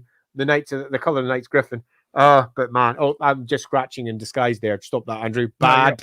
Yeah, but so look at the hour. We should get onto questions before we. I completely forgot. I'd actually forgotten myself. I was too busy waxing lyrical. Like, look at the time. Doing so good on time. Like, I was thinking the same thing. And then suddenly panic hits. Holy crap! Oh shit. Okay. Okay. We're gonna quick fire through these, which, as you all know, for me is really hard. Yeah. Okay. Let's go. Let's see. What did the other cults of the Empire think of Volkmar? Okay, that's actually a genuinely cool question. That's a really cool question. So I'm going to try and do this really fast. You've got the Grand Conclave, which Volkmar himself attends, which means that the heads of the other cults don't just know him, they have spoken with him and found him to be the hardline Sigmarite that he is. Speaking in general, without going into specific cults, he is a hardline Sigmarite who will be seen as a constant thorn in their side, particularly because he is also intelligent, which means that he is someone that they can almost get annoyed by. It's like, can't he see that he's wrong? It's not like he's stupid. He's just wrong, which means that for most of the cults, he will be a figure that is quite objectionable for a variety of reasons. Perhaps surprisingly, though, he is probably, out of all the Grand Theogonists, one of the few that would probably maybe get on with Valgeir, the R. Ulrich of the Cult of Ulrich, because they are both very aggressive in terms of their personal choices. For all, Volkmar is still a Sigmarite where defense comes first. Yeah, I think one thing that would get Volkmar in trouble with a lot of the cults in the sense that they would respect him but also kind of despise him is that he very much views all of them as, oh, y'all were critical steps into Sigmar becoming who he is. But I'm bringing this up because we didn't cover it. Yeah. And you asked this earlier, Kabanda, and I apologize because we didn't cover that. Yeah, we got so caught up with everything else there. I'll answer that in just a second. But I think Volkmar's view that they all are kind of leading into Sigmar and that everything that they represent is a critical part of what makes Sigmar the most important. I think that would probably come through in some of the ways Volkmar would talk, which would probably piss them off the wrong way. Yeah. Because they'd be like, really "Oh yeah, you were very important." Yeah, I've written a couple of bits on that about how basically the top side of the Cult of Sigmar very much believe that all humans should really probably only be worshipping Sigmar for a variety of reasons. Supporter. Yeah, Volkmar, like in his treatise, he full on says that the only reason we're polytheistic is because people are uneducated. Yeah. And that is absolute nonsense. Yeah. And should be called out for the nonsense that it is, and will be by the other cults, because it is objectively nonsense. But that doesn't mean he doesn't believe it. That doesn't mean that the position that he has is, from his perspective, not 100% correct. Oh yeah, he'd be a figure of some contempt. So the Heldenhammer. The Heldenhammer was it's the big bad super kick-ass ship of the Dreadfleet expansion that was meant to be the direct ship that goes up against Noctilus. It's got a hilarious giant statue of Sigmar full with action figure hammer bashing. It's got a giant Galmaraz on the front that has chains that can be triggered that literally allow it to see the hammer there. Yeah. Yeah, it's which, like, to put that model into perspective, there is a full-size Cathedral of Sigmar on that ship. There is. It's more like a 40K space vessel, to be honest, than a actual naval ship. It's goofy how big it is. You can see there's a fully sized cathedral that makes up part of the ship because it's that big. So Volkmar, that was a gift to him. That was meant to help represent his authority and be kind of one of the crowning jewels of the Imperial fleet, which, if you know about the Empire Navy, is kind of hilarious because it doesn't really get used that much. Volkmar does appear in the Dreadfleet novel because Captain Diego Roth actually comes to Volkmar. Like, he fully comes on, gets on his knees, and he actually meets Volkmar on the Heldenhammer because it has only very recently been completed. And Volkmar is planning to use it to fight against the forces of chaos. He wants to go north. And Roth comes to him and Roth comes to him and tells him about the Maelstrom and Count Noctilus and all this other stuff. And Volkmar is portrayed very well in that he absorbs all this information. He allows Roth to make his full thing. And he goes, "All right, so you're a pirate, a very infamous pirate lord who has done a lot of illegal shit. You've done a lot of things that I could have you executed for right now. And you come to me and are asking me to divert a massive amount of resources and soldiers and my ship, which is extremely powerful and expensive, to go fight a supposed vampire pirate who lives in a mythical other realm that is terrorizing the seas because he killed your dad. Get the fuck off my ship." It's basically how it goes. Volkmar says something to him to the effect of, like, "I believe you, but you need to understand that chaos is the preeminent threat, not some vampire pirate." And Roth goes, "All right, fine." And he leaves, and then he steals the ship and fucks off with it. And the Heldenhammer is lost, which is hilarious. And I think if you actually are playing 4th edition, there's some art in the Altdorf art that you can see the Heldenhammer in the background. As it's either about to be complete or is something like that. But it gets stolen by Roth, and it's eventually destroyed during the big fight in the Maelstrom. It is. Goodbye, ship. It sinks. Yep. And who knows? Maybe that's why Volkmar ultimately didn't end up going north and dying, because he lost his ride. So he died in Sylvania instead. Yeah, quite. How would the distant faiths, such as the Great Orthodoxy of Kislev or the followers of the Lady in Bretonia, deal with Volkmar? They probably wouldn't get along. Yeah, he's diplomatic but stern. He's Volkmar the Grim. He leads millions upon millions. He is on a different level of power to any cult except for maybe the Cult of Myrmidia, which is arguably the biggest in the old world. In fact, is the biggest in the old world. The Lady of the Lake is small beans to him. Yeah, And Kislev doesn't really matter, particularly given the orthodoxy is relatively new in terms of exactly how it presents itself. These are just new religious schisms that he will be aware of. He's got an entire lecture for dealing with Kislev. It's significantly below his concern. The lecture of Kislev deals with that. So that's someone whose job is to effectively monitor, handle, and deal with Sigmarite concerns in Kislev. So yeah, it's beneath him loosely. Yep. And big thing, he Cult of Sigmar. He's worried about empire affairs. He doesn't really give a shit what's going on outside unless it's a threat to the empire. Absolutely. If Volkmar found out Gelt was a heretic, what would the punishment be? Oh well, I mean, he'd burn him at the stake if he could. Interestingly enough, whether or not Volkmar was the Grand Theongonist during the von Horseman incident has changed a lot in the lore. In the modern lore, he was not the Grand Theongonist when the whole thing with von Horseman happened. Whereas if you go read like the Egrim von Horseman book, it says that he was. He was. Egrim is a character of deep lore issues. He's all over the place. He's all over the place. And all we can say to that is if someone like the Supreme Patriarch was found to be, let's say, heretical, it would be directly of his concern. He is the Archlector of Altdorf as well as being the Grand Theongonist, which means as Archlector, it is actually his domain to look after the colleges of magic. This is his job. And now he delegates that to others at almost all times. But when it came to a pronouncement of that magnitude, it would be his job. And he would be the one that would be responsible for administering it. Yeah.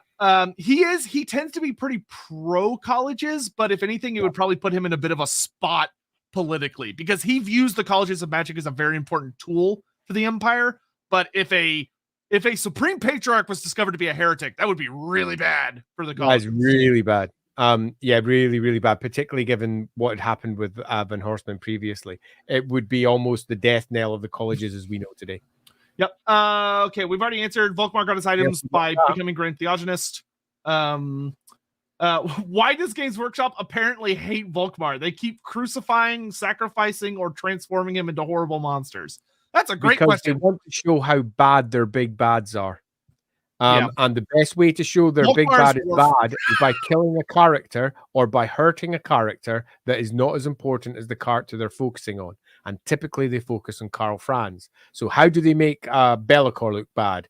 How do they make Archeon look bad? Okay, they have them defeat Volkmar so that someone else can come along and defeat them later. It is a lazy writing device, particularly given that Volkmar, should he take to the battlefield, would almost always be supported by so many more than Games Workshop generally consider the Cult of Sigmar would bring to bear. Yeah, there is something to be said that if you were had a good writer, there is something to be said with Volkmar dying does hurt the Cult of Sigmar and causes a schism. But his death would be a much more major and involved event than either stories ended up doing. Yeah, I agree so. I fear they were poorly tackled. What is Volkmar's opinion on Norska? Are they just bad guys to him? Would he hold it against someone if they were from Norska, even if they were good people by the standards of the Empire? That one's pretty easy. The Norse people were driven from the Empire by Sigmar, and that's often equated with them already being a fallen group. So thus they were driven from the Empire's borders all the way back during Sigmar's era. Norska are outsiders like any others. Many of them have fallen, not all. Would they speak against Norska in general? Yes. Would that be the general cult position? Yes. Does that mean that they are all bad? No. Yeah, if anything, I think Volkmar would actually exult in opportunities to convert other populations to Sigmarism if he could. Like, if he met a Norscan living in the Empire, his reaction would probably be like, okay, make sure you're not a cultist. You're not? Okay, hey, have you considered our Lord and Savior Sigmar? Although, having said that, though, he wouldn't even deign to speak to them. He's the freaking Pope. It's not like he just wanders around speaking to people on the street. If you were a PC and you're doing very well for yourself and you're a Norscan character that happens to meet Volkmar, that's probably how it would go down. Indeed. Let's see. This is a good question for Gree. What's the dirtiest scheme Volkmar had to do in order to protect the Empire of the Emperor Karl Franz? He's not being presented that way as I look through his various. I would say probably like the dirtiest thing we see him up to is supporting Huss. If you want to look at it in that way. But that's not dirty. In many respects, you could argue that that's nothing more than cleansing the cult of the non-Sigmarite I would say it's messy. It's messy, I agree, but dirty? I mean, he's, as a figure, he is particularly devout, and he does what he believes is right. And dirty tricks, the realm of, say, Ronald, I don't even think Volkmar not his province. Yeah. Pardon? I don't think Volkmar even lies, to be honest. I don't think he does either. He's not that sort of guy. So my answer to this one would probably be, nah. The only thing I could see him doing is if there was a faction within the cult that was enough of a threat that they tried to genuinely assassinate him, and he had to deal with it personally. That would probably be unpleasant. I think he would. He's very strident. Yeah, that wouldn't be very backstabby. It would be more like him being like, "You're a threat. I'm going to deal with it." Hammer. Yeah, indeed. And in general, that would involve other people doing it, not him anyway. He's the Grand Theongonist. He doesn't do this sort of stuff. That's handled by the vast. He's got a cult. I mean, in Altdorf alone, there are thousands upon thousands of clerics. Thousands of them. Not one or two, not 50, not 100. Thousands in Altdorf alone, all of which have a myriad of jobs. He has people to do this on his behalf. He's got an entire sections of his cult to deal with rooting out heretics or people who are working against the cult as a whole.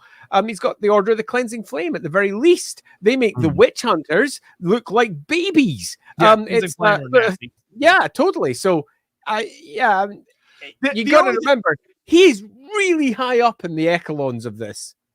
Yeah, the only thing I would say is, like, if you wanted to ascribe something dirty to him, is that he probably studiously turns a blind eye to certain factions within the Cult of Sigmar that themselves are very dirty.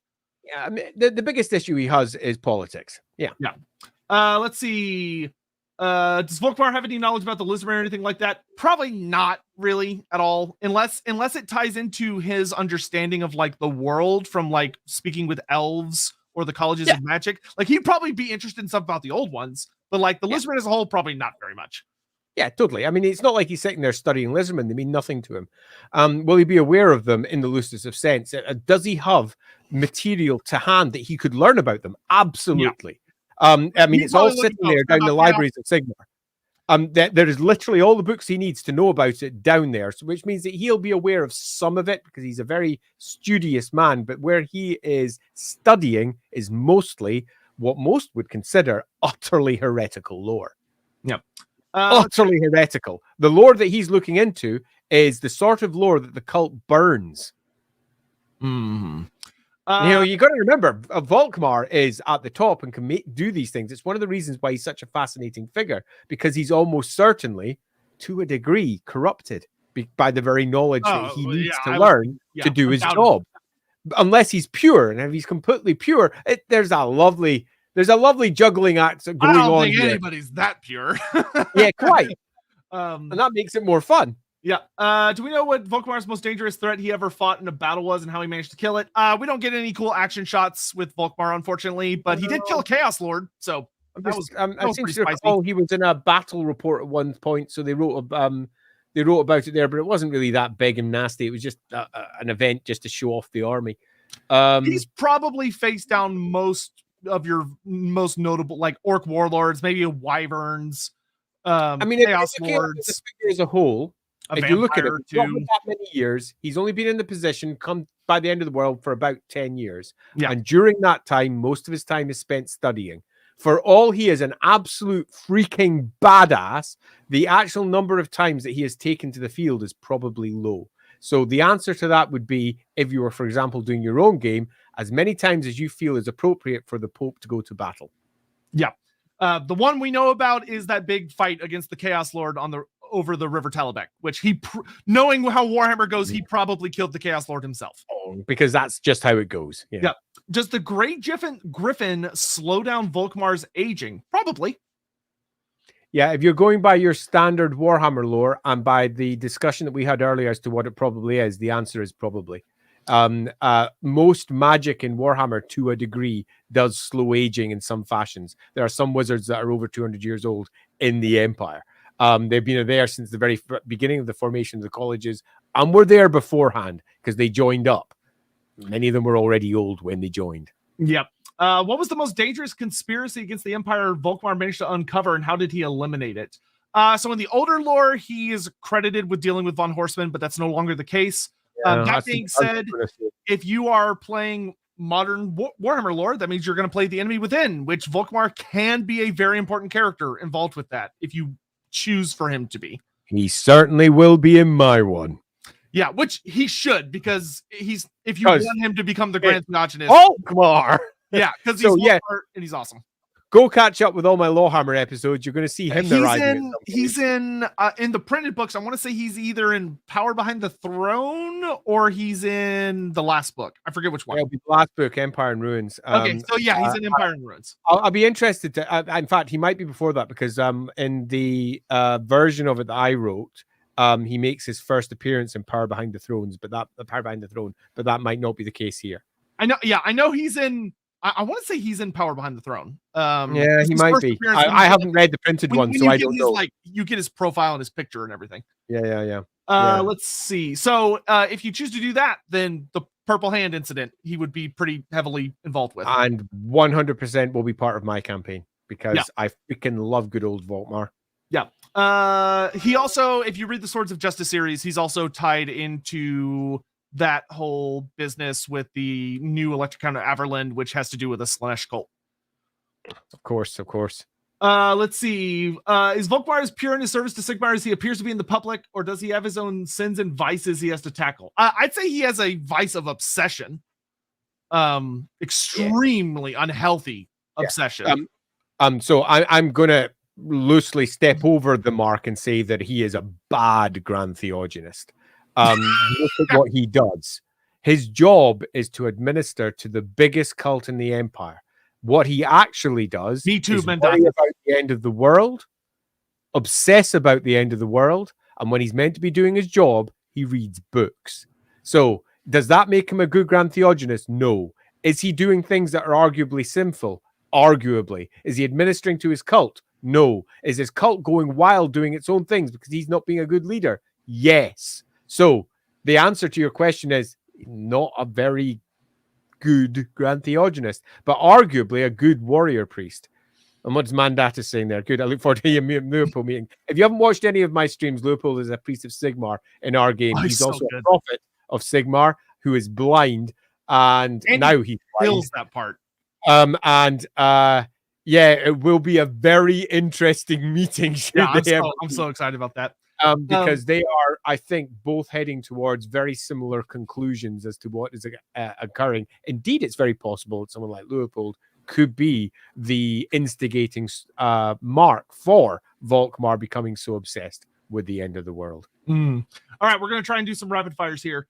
If Volkmar was going to fall to a chaos gun, you got to choose which one. Who would you pick? Slaanesh. Obsessed. Yeah. It's obsessed. Yeah. It's Slaanesh. I would be in the exact same boat. Yep. It would be a very different form of Slaanesh than a lot of people get to see, which would make it extra exciting. He is a perfect example of someone who is falling to Slaanesh, and you might not realize it. I've always been bummed by the way Volkmar went out in the end times. What do you think would be a fitting in for the Grand Theongonist? I'm fine with him dying in Sylvania and end up becoming Nagash. I think it's an appropriate end for him, and that it's very dark and has a lot of important themes, but it should have been a way bigger war. And it should also have been better foreshadowed. There should have been things about his youth leading towards potentially that. Most of his story is all about chaos and dealing with chaos. So ultimately, if you're looking to tell the tale of him, his conclusion is facing against chaos and possibly failing, possibly something else. But my preference would have been for him to give his life purposefully to ultimately create the champion of light. because that's what he was obsessing over, realizing that it isn't him and it has to be someone else, and realizing that it is someone else and that he, no matter how devout he is, can never be that thing for one reason or another. Honestly, Why maybe instead of a big war, chaos ended. And maybe instead of a big war, I would have really enjoyed a plot with showing Manfred as a genuinely good schemer, and Manfred actually luring Volkmar out with knowledge on the Warrior of Light and Chaos, with Manfred could genuinely know, and them actually having discussions that leads to Volkmar making a deal with Manfred. Volkmar having to make really difficult decisions, I think, is a better story than Volkmar just having a scrap, losing, and getting turned into a big bad guy. It was I have no issue with it per se. I think that story, if told well, would be a really cool story. I just don't feel it's the best use of Volkmar, who is quite clearly a chaos character in terms of where his character is supposed to be targeted towards at the end. What is Volkmar's greatest achievement? And that's a good one. Becoming Grand Theongonist, you could argue. Honestly, I would say probably tying all the dots together about this particular end times and understanding certain prophecies. He gets really close to being 100, like on the mark. Yeah, Volkmar is one of the few figures in the Warhammer world who is doing, again, I don't want to keep on saying LAWhammer, but LAWhammer game is all about people who realize the end of the world is coming. At least that's one aspect of it. That's how it appears to be, at least. And he's one of the few people that realize the end of the world is coming. So you could argue that is by far his greatest achievement, but he's at the top of the cult and he does fuck all with it. He leads the Empire more than the Emperor. And does he actually resolve it? He does not. So I would say that he may have had access to the knowledge, but he did not use it well. Yeah, no. Let's see. Has Volkmar ever met Luther Huss? Yes. We already talked about that. We talked about that's where some of his key knowledge may have come from as well, because Luther Huss is a prophet of Sigmar. Yeah. We talked about his parentage and all that. The Hindenstern family. We talked about what he did before then. Oh, that's kind of an actually interesting question. Oh, that's kind of actually a very interesting question. So, who is this? Jicky asks, so in the concept of things like the lore of Hish often making people more intelligent or sharper, would that make priests on average more intelligent? And would that make Volkmar smarter than he naturally was? See, priests are a complicated thing. They are not just manifesting Hish. There is a great deal more to it because of the emotional connections that are built with the gods. So would your average priest be in a position where enlightenment, intelligence, everything that Hish represents be an influence? Absolutely, yes. And could you argue that many of them would come out far colder because of this? Because the emotions that are associated with Hish are actually almost the opposite. They're a lack of emotions, cool and calm. Arguably, again, yes, but these are just influences upon them that are part of a far greater whole. So I would say, in general, influence only. Yep. Just kind of bursting through a couple of these. What was Volkmar and Gelt's relationship? Volkmar is seen to be quite friendly terms with the colleges of magic. I imagine they wouldn't be friends, but they would probably be very strong allies. Especially they were both staunch supporters of Karl Franz. They both were very pro-Empire. They both worked together a lot. So yeah. I mean, if he had any brain, he'd hate Gelt, but you know, I'll let him off. One day we'll delve into that mysterious hatred there. No, Volkmar does not hate wizards. He views them as critically important. He was very pro wizard, which got him quite a bit of flack from the Cult of Sigmar. Yeah, he's rare. Let's see. Skipping. Okay, we already answered all these. Half Crown, is Volkmar considered conservative or a radical reformist by Sigmarite standards? Okay, by Sigmarite standards, he is considered pretty radical.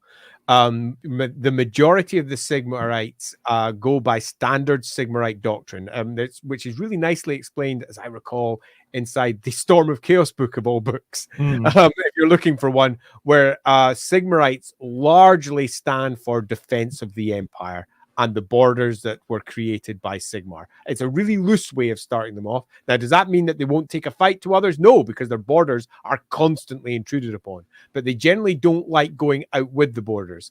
I will say that, what does that mean for Kislev? They went marching out and saved Kislev. Kislev's in their borders. As far as they're concerned, Kislev's part of the Empire is just in rebellion. In the same way that the Wasteland is just part of the Empire that's in rebellion. Sigmar took that during his era ages ago. So cut a long story short, he's a rebel because he believes in actually going out and fighting. He's a warrior priest and a warrior priest in that.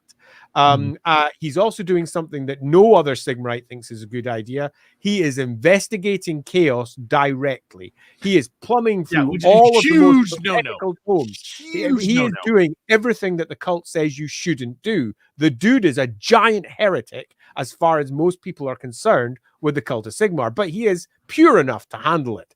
And he is also the only one who can say that anyone else in the cult is pure enough to handle it. So if anyone else is investigating those things, they require his permission.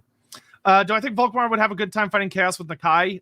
Genuinely, probably yes. Volkmar would probably find Nakai as a concept very interesting, of being kind of an anti-chaos jungle spirit type entity. I actually think Volkmar would be very interested in Nakai in a lot of ways. But anyway, okay. Skipping. Next one, super appreciated. Yeah, thank you all so much for the questions, by the way. I'm so sorry I'm having to blow through these so fast. I don't know how I was... our timing went up a bit, but, we're sitting on for a little bit longer than normal. Question from... Sage Kentu says, in the Witch Hunter trilogy, Matthias Tholman mentions his rapier was personally blessed by Volkmar. Is that something that he does as the Grand Theongonist on a regular basis, consecrating weapons and such? So this is the tension between one type of Volkmar and another. One type of Volkmar is he's the Grand Theongonist at the top of the cult, and he has so many responsibilities there, so many things he has to do, which will involve going to various festivals, blessing things, speaking to representatives of other cults, speaking to the Emperor, speaking to the Grand Theongonist, doing embassy after embassy after embassy. The dude is a full-time diplomat. That's his job, blessing shit from day to night to day to night. But he doesn't do that because he goes off and reads books instead. So does he do those things? Yes. Does he do them as much as he should do? I think the answer clearly is no. Yeah. Akuma King, why did Total War Warhammer change the color of Volkmar's stash? What improvements would it make to fix his campaign? I think Volkmar's campaign is fine now. I like that he's running around trying to destroy all the books in Dagash. I think it's a lot of fun. And it gives him something to do that's unique. But as far as like the color of his mustache, there's actually different versions of Volkmar. If you look through and you go look at the art, there are versions of him where he has a brown mustache. There are versions where he has a white mustache. It's worth noting that Total War Warhammer takes place in 2501 or 2502, not 2520. Is it that early? Yeah, it starts with the Ascension of Karl. It is then. Yeah, wow. It starts with 2502. Yep, it starts with the election of Karl Franz. Is the canonical start date of the Total War trilogy. That is interesting. Huh. Yeah. So that's probably why he has the brown mustache, is that when they were doing that, somebody actually had the forethought to be like, actually, he wouldn't be this old. Granted, the timeline of the game is very messy because there are characters that are around that shouldn't be for various reasons, but it's a video game, so just deal with it. Yeah, they literally just throw characters all over the place, regardless of when. Do I have a lore explanation for why everyone is there? Yes. Do they all work? Some more than others. Okay. Why does he wear Warpstone? Most sources agree that he doesn't. Though if you want to believe it's Weird Stone, I mean, you can, but it's pretty explicitly said it's Jade. Yeah, it's Jade. Jade is a very important material within the Warhammer universe. It's also fair to say there's two types of Jade. You've got Jade as in Cathayan Jade, but you also have the crystalline representation of Jade magic, which looks like Jade, is often mistaken for Jade, but is effectively the Warpstone of the Jade Wind. And it's just crystallized Jade magic. That's in several different books in terms of how it manifests. And it very easily could just be that. I got a hell of a question for you here, Andy. Melisar asks, how does one match the goodness of Sigmar himself described in his books versus the corruption of his faith? or the cult. In the setting, if a Myrmidia priest breaks her vows, they lose her blessing and gifts. But if a witch hunter burns priests of a different religion mistakenly, he doesn't lose any support. Who does Volkmar believe in? Good Sigmar or the corrupt overlord looming over the cult? Okay, so he clearly believes in Good Sigmar. Yeah, that's why he support hunts. Yeah, indeed. And he clearly believes that Sigmar is not just a force for good, that Sigmar is the force for good. Now, that comes with the realization that Sigmar was mortal, Sigmar made mistakes, and that Sigmar was bluntly not infallible. And that is something you've got to get into your heads. He is not a conceptual entity in the same way that the gods are. He is not the perfect representation of an emotion, for example. What he is a perfect representation of humanity, and humanity is flawed. And that is how you can easily justify cult fuck-ups being accepted and not turning their various representatives, their clerics or equivalent, into gibbering messes because they've done something wrong in Sigmar's eyes. In many respects, Sigmar is strongly influenced by the cult of Ulrich. And the cult of Ulrich, Ulrichans at their very heart believe that Ulrich himself is a freaking mess. He makes mistake after mistake. One of their core doctrines is the mistake you survive is the best teacher. And in many respects, the cult of Sigmar is nothing but the cult of Ulrich mixed with dwarfs. And that being the case, it's 100% cool for them to make mistakes. As long as they learn from it and never do it again. It's obviously not cool at all, but it's not going to get them excommunicated. Let's see. Does Volkmar have any unique perspectives towards other cults? I think we kind of answered that with his other stuff. He does, in that he believes all those gods exist, but he also believes that they're inferior to Sigmar, and that they're all just kind of like very. He views all the other gods as lesser because how they haven't lived full lives. They don't understand the materium. How could they? They're just little weirdos. Lesser as not relevant anymore to humanity. Yeah, that's a good way to put it. Because they're gods. It's just that Sigmar is better for humans. It's as simple as that. That's a good way to put it.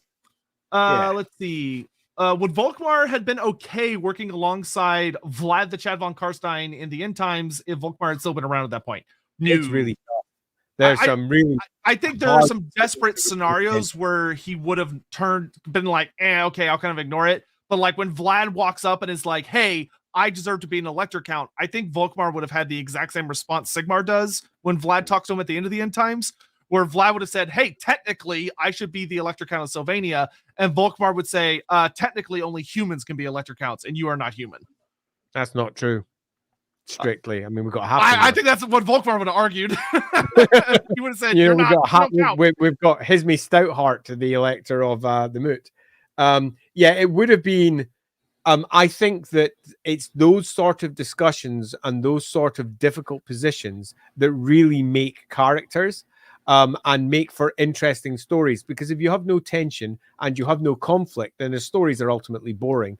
And I think having Volkmar achieve difficult positions would have made the story much more fascinating, and not putting him in a position to have to try and either say yes or no. Yes means destruction of world, no doesn't, or whatever awfulness is a shame. It would have been really nice to see a hardliner like Volkmar have to come to terms with a horrendous situation. And how does he cope? Does he choose not to cope? Does he take the dwarf route? I will just say no. And I think that's quite likely. And that would make for a really fascinating story when you then have the representative of Sigmar, Karl Franz, who is pretty much sitting on Sigmar's throne saying, yes.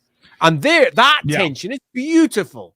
And that's that sort of story that would have been really nice to see being told. Volkmar would have been an awesome voice in the little council of, do we give Vlad Elector status so he helps us fight chaos? That would have been a really cool discussion for Volkmar to be a part of. Yeah, it would have been awful. And it's that awfulness. People having to say no to things they should say yes to, or yes that they have to say no to. Yeah, that'd have been fun. Is Volkmar friends with R. Ulrich Emir Valgir? Nope. I wouldn't say they're friends, but they're probably they probably no is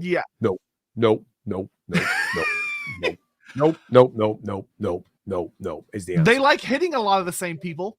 Yeah, just because they may have many similar goals does not in any way mean that they could stand each other at all. Volkmar, I think, would be the more diplomatic of the two. But Valkyr is a pill. He's a great character, but he is a pill. The answer there would most certainly, I think, popping up the Cult of Ulrich discussion. We're going to have one of those, I assume, at one point in the future. Yeah. And when we discuss the Cult of Ulrich, you remember, guys, Ulrichans are aggressive. They are aggressive as fuck. And they do not like the Cult of Sigmar and what it is trying to do. Think of what Volkmar's current concern is. Sigmar is what humanity needs. That does not chime well with the Ulrichans for, I think, very obvious reasons. Yeah, nothing better than the guy that walks in and says, yeah, of course your god matters. He made my god the most important god. So thank you. That would go over great. Yeah, they're both too proud and too, they're religious. Yeah. Take a look at the real world. Religions that are basically at heart exactly the same religion.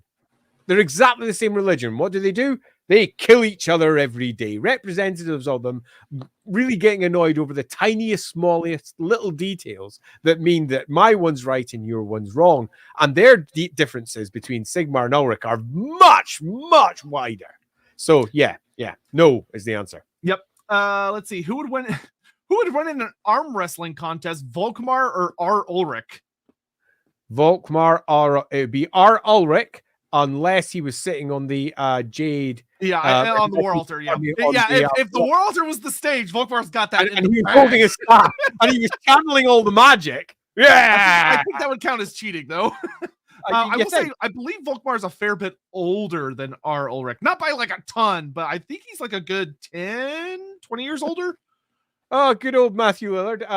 He's you kind of look like Matthew Lillard in the new movie. Now that you mention it, that's fascinating. I haven't seen new movie yet. Rather amusingly, I've worked for him because Matthew Lillard is the core owner of a company that makes D&D and other awesome, cool things. He's a big role player, is Matthew Lillard, a big D&D player, and I worked for their company to help produce one of the Critical Role special maps that they had. So it was a big huge map of where Critical Role goes, and they did a special edition of it. Their company's called Beadles and Grim. And Beadles and Grim, which is part owned by Matthew Lillard, employed me. So yeah, I've worked for him, which is that's very cool. An unexpected zoinks moment. Yeah, in fact, you do look. I just mentioned zoinks. You do look a lot like him in the new movie. That's actually really funny. I have indeed once dressed up as Shaggy for fancy dress. Well, now you can dress up as William Afton. It'll be great. You could be a good old murderer. I'm cool with that. Let's see. So, what would happen if Volkmar wielded Gal Maraz, since he's a direct descendant of Sigmar? Being directly related doesn't get story. It would make for a fun story, especially because the story of Karl Franz. One of my favorite, we don't have time for it, but one of my favorite things about that story is it implies that unlocking the full power of Gal Maraz takes something special. It's not just you pick it up and it's awesome. There's more to it than that. That would have been a fun story, is my answer. Yeah. But we didn't get it. Yep. We might in LAWhammer. Yeah, and then of course, is Volkmar going to show up in LAWhammer? Yes, it seems that way. I'm so excited. Volkmar will appear in LAWhammer. Yeah, which that brings us to the end of our show. A perfect tie-in of go watch LAWhammer. They just finished part 2 of the 5-part epic that is The Enemy Within. It was an explosive finale that was hilarious because of how many stupid dice rolls ended up happening at the end. I thought they were never going to get out of that bullshit. Me too. I was surprised they did. Yep. The amount of people that fell into water to help someone and then started suffering horribly, and then needing to be rescued by someone else was truly tragic. Also, make sure to go subscribe over to LAWhammer. I think they're at 3.1. I will bring this up. If you want Queek, there is a way to get the Queek video that good old Sotek has been building. It's ready to go, guys. 94 years. It's ready to go.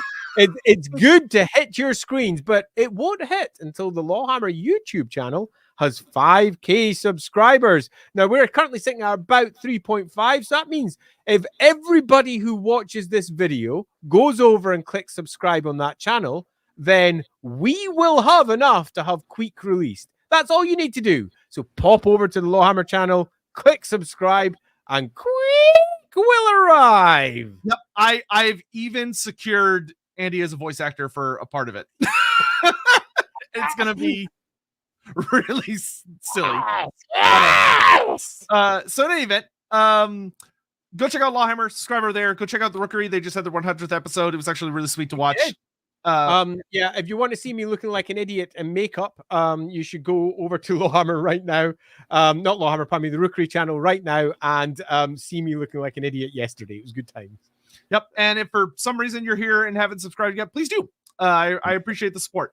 Thank you all very much for watching. Talking about Volkmar was a lot of fun. There's a lot of really weird, interesting little things about him, and I actually learned a couple things that I was really excited to learn about. It did not occur to me that to check into the Hindensterns, so that actually connects a lot of dots into how Volkmar developed as a child into an adult.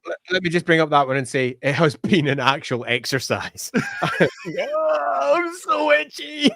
Thanks, Breathe Writer. Yeah. So okay, Andrew. Okay, there's a genuine answer to this question. Oh, okay. Yep. To drive you guys a little harder. What happens after the 5K? Well, there's a 10K milestone. And yes, I'll go ahead and tell you what it is, just because a solemn moment. Yeah. So if we hit 10K subs on the LAWhammer channel, not only will you have Queek at 5K, but we will do a special stream just for y'all at 10K subs, which will be Balthazar Gelt. Gelt at 10K. Oh, looking forward to laying into that gold face. We will full on be blasting everyone's favorite Fortunate Son song and go hardcore into Balthazar Gelt once 10K shows up on LAWhammer. He won't show up in any polls.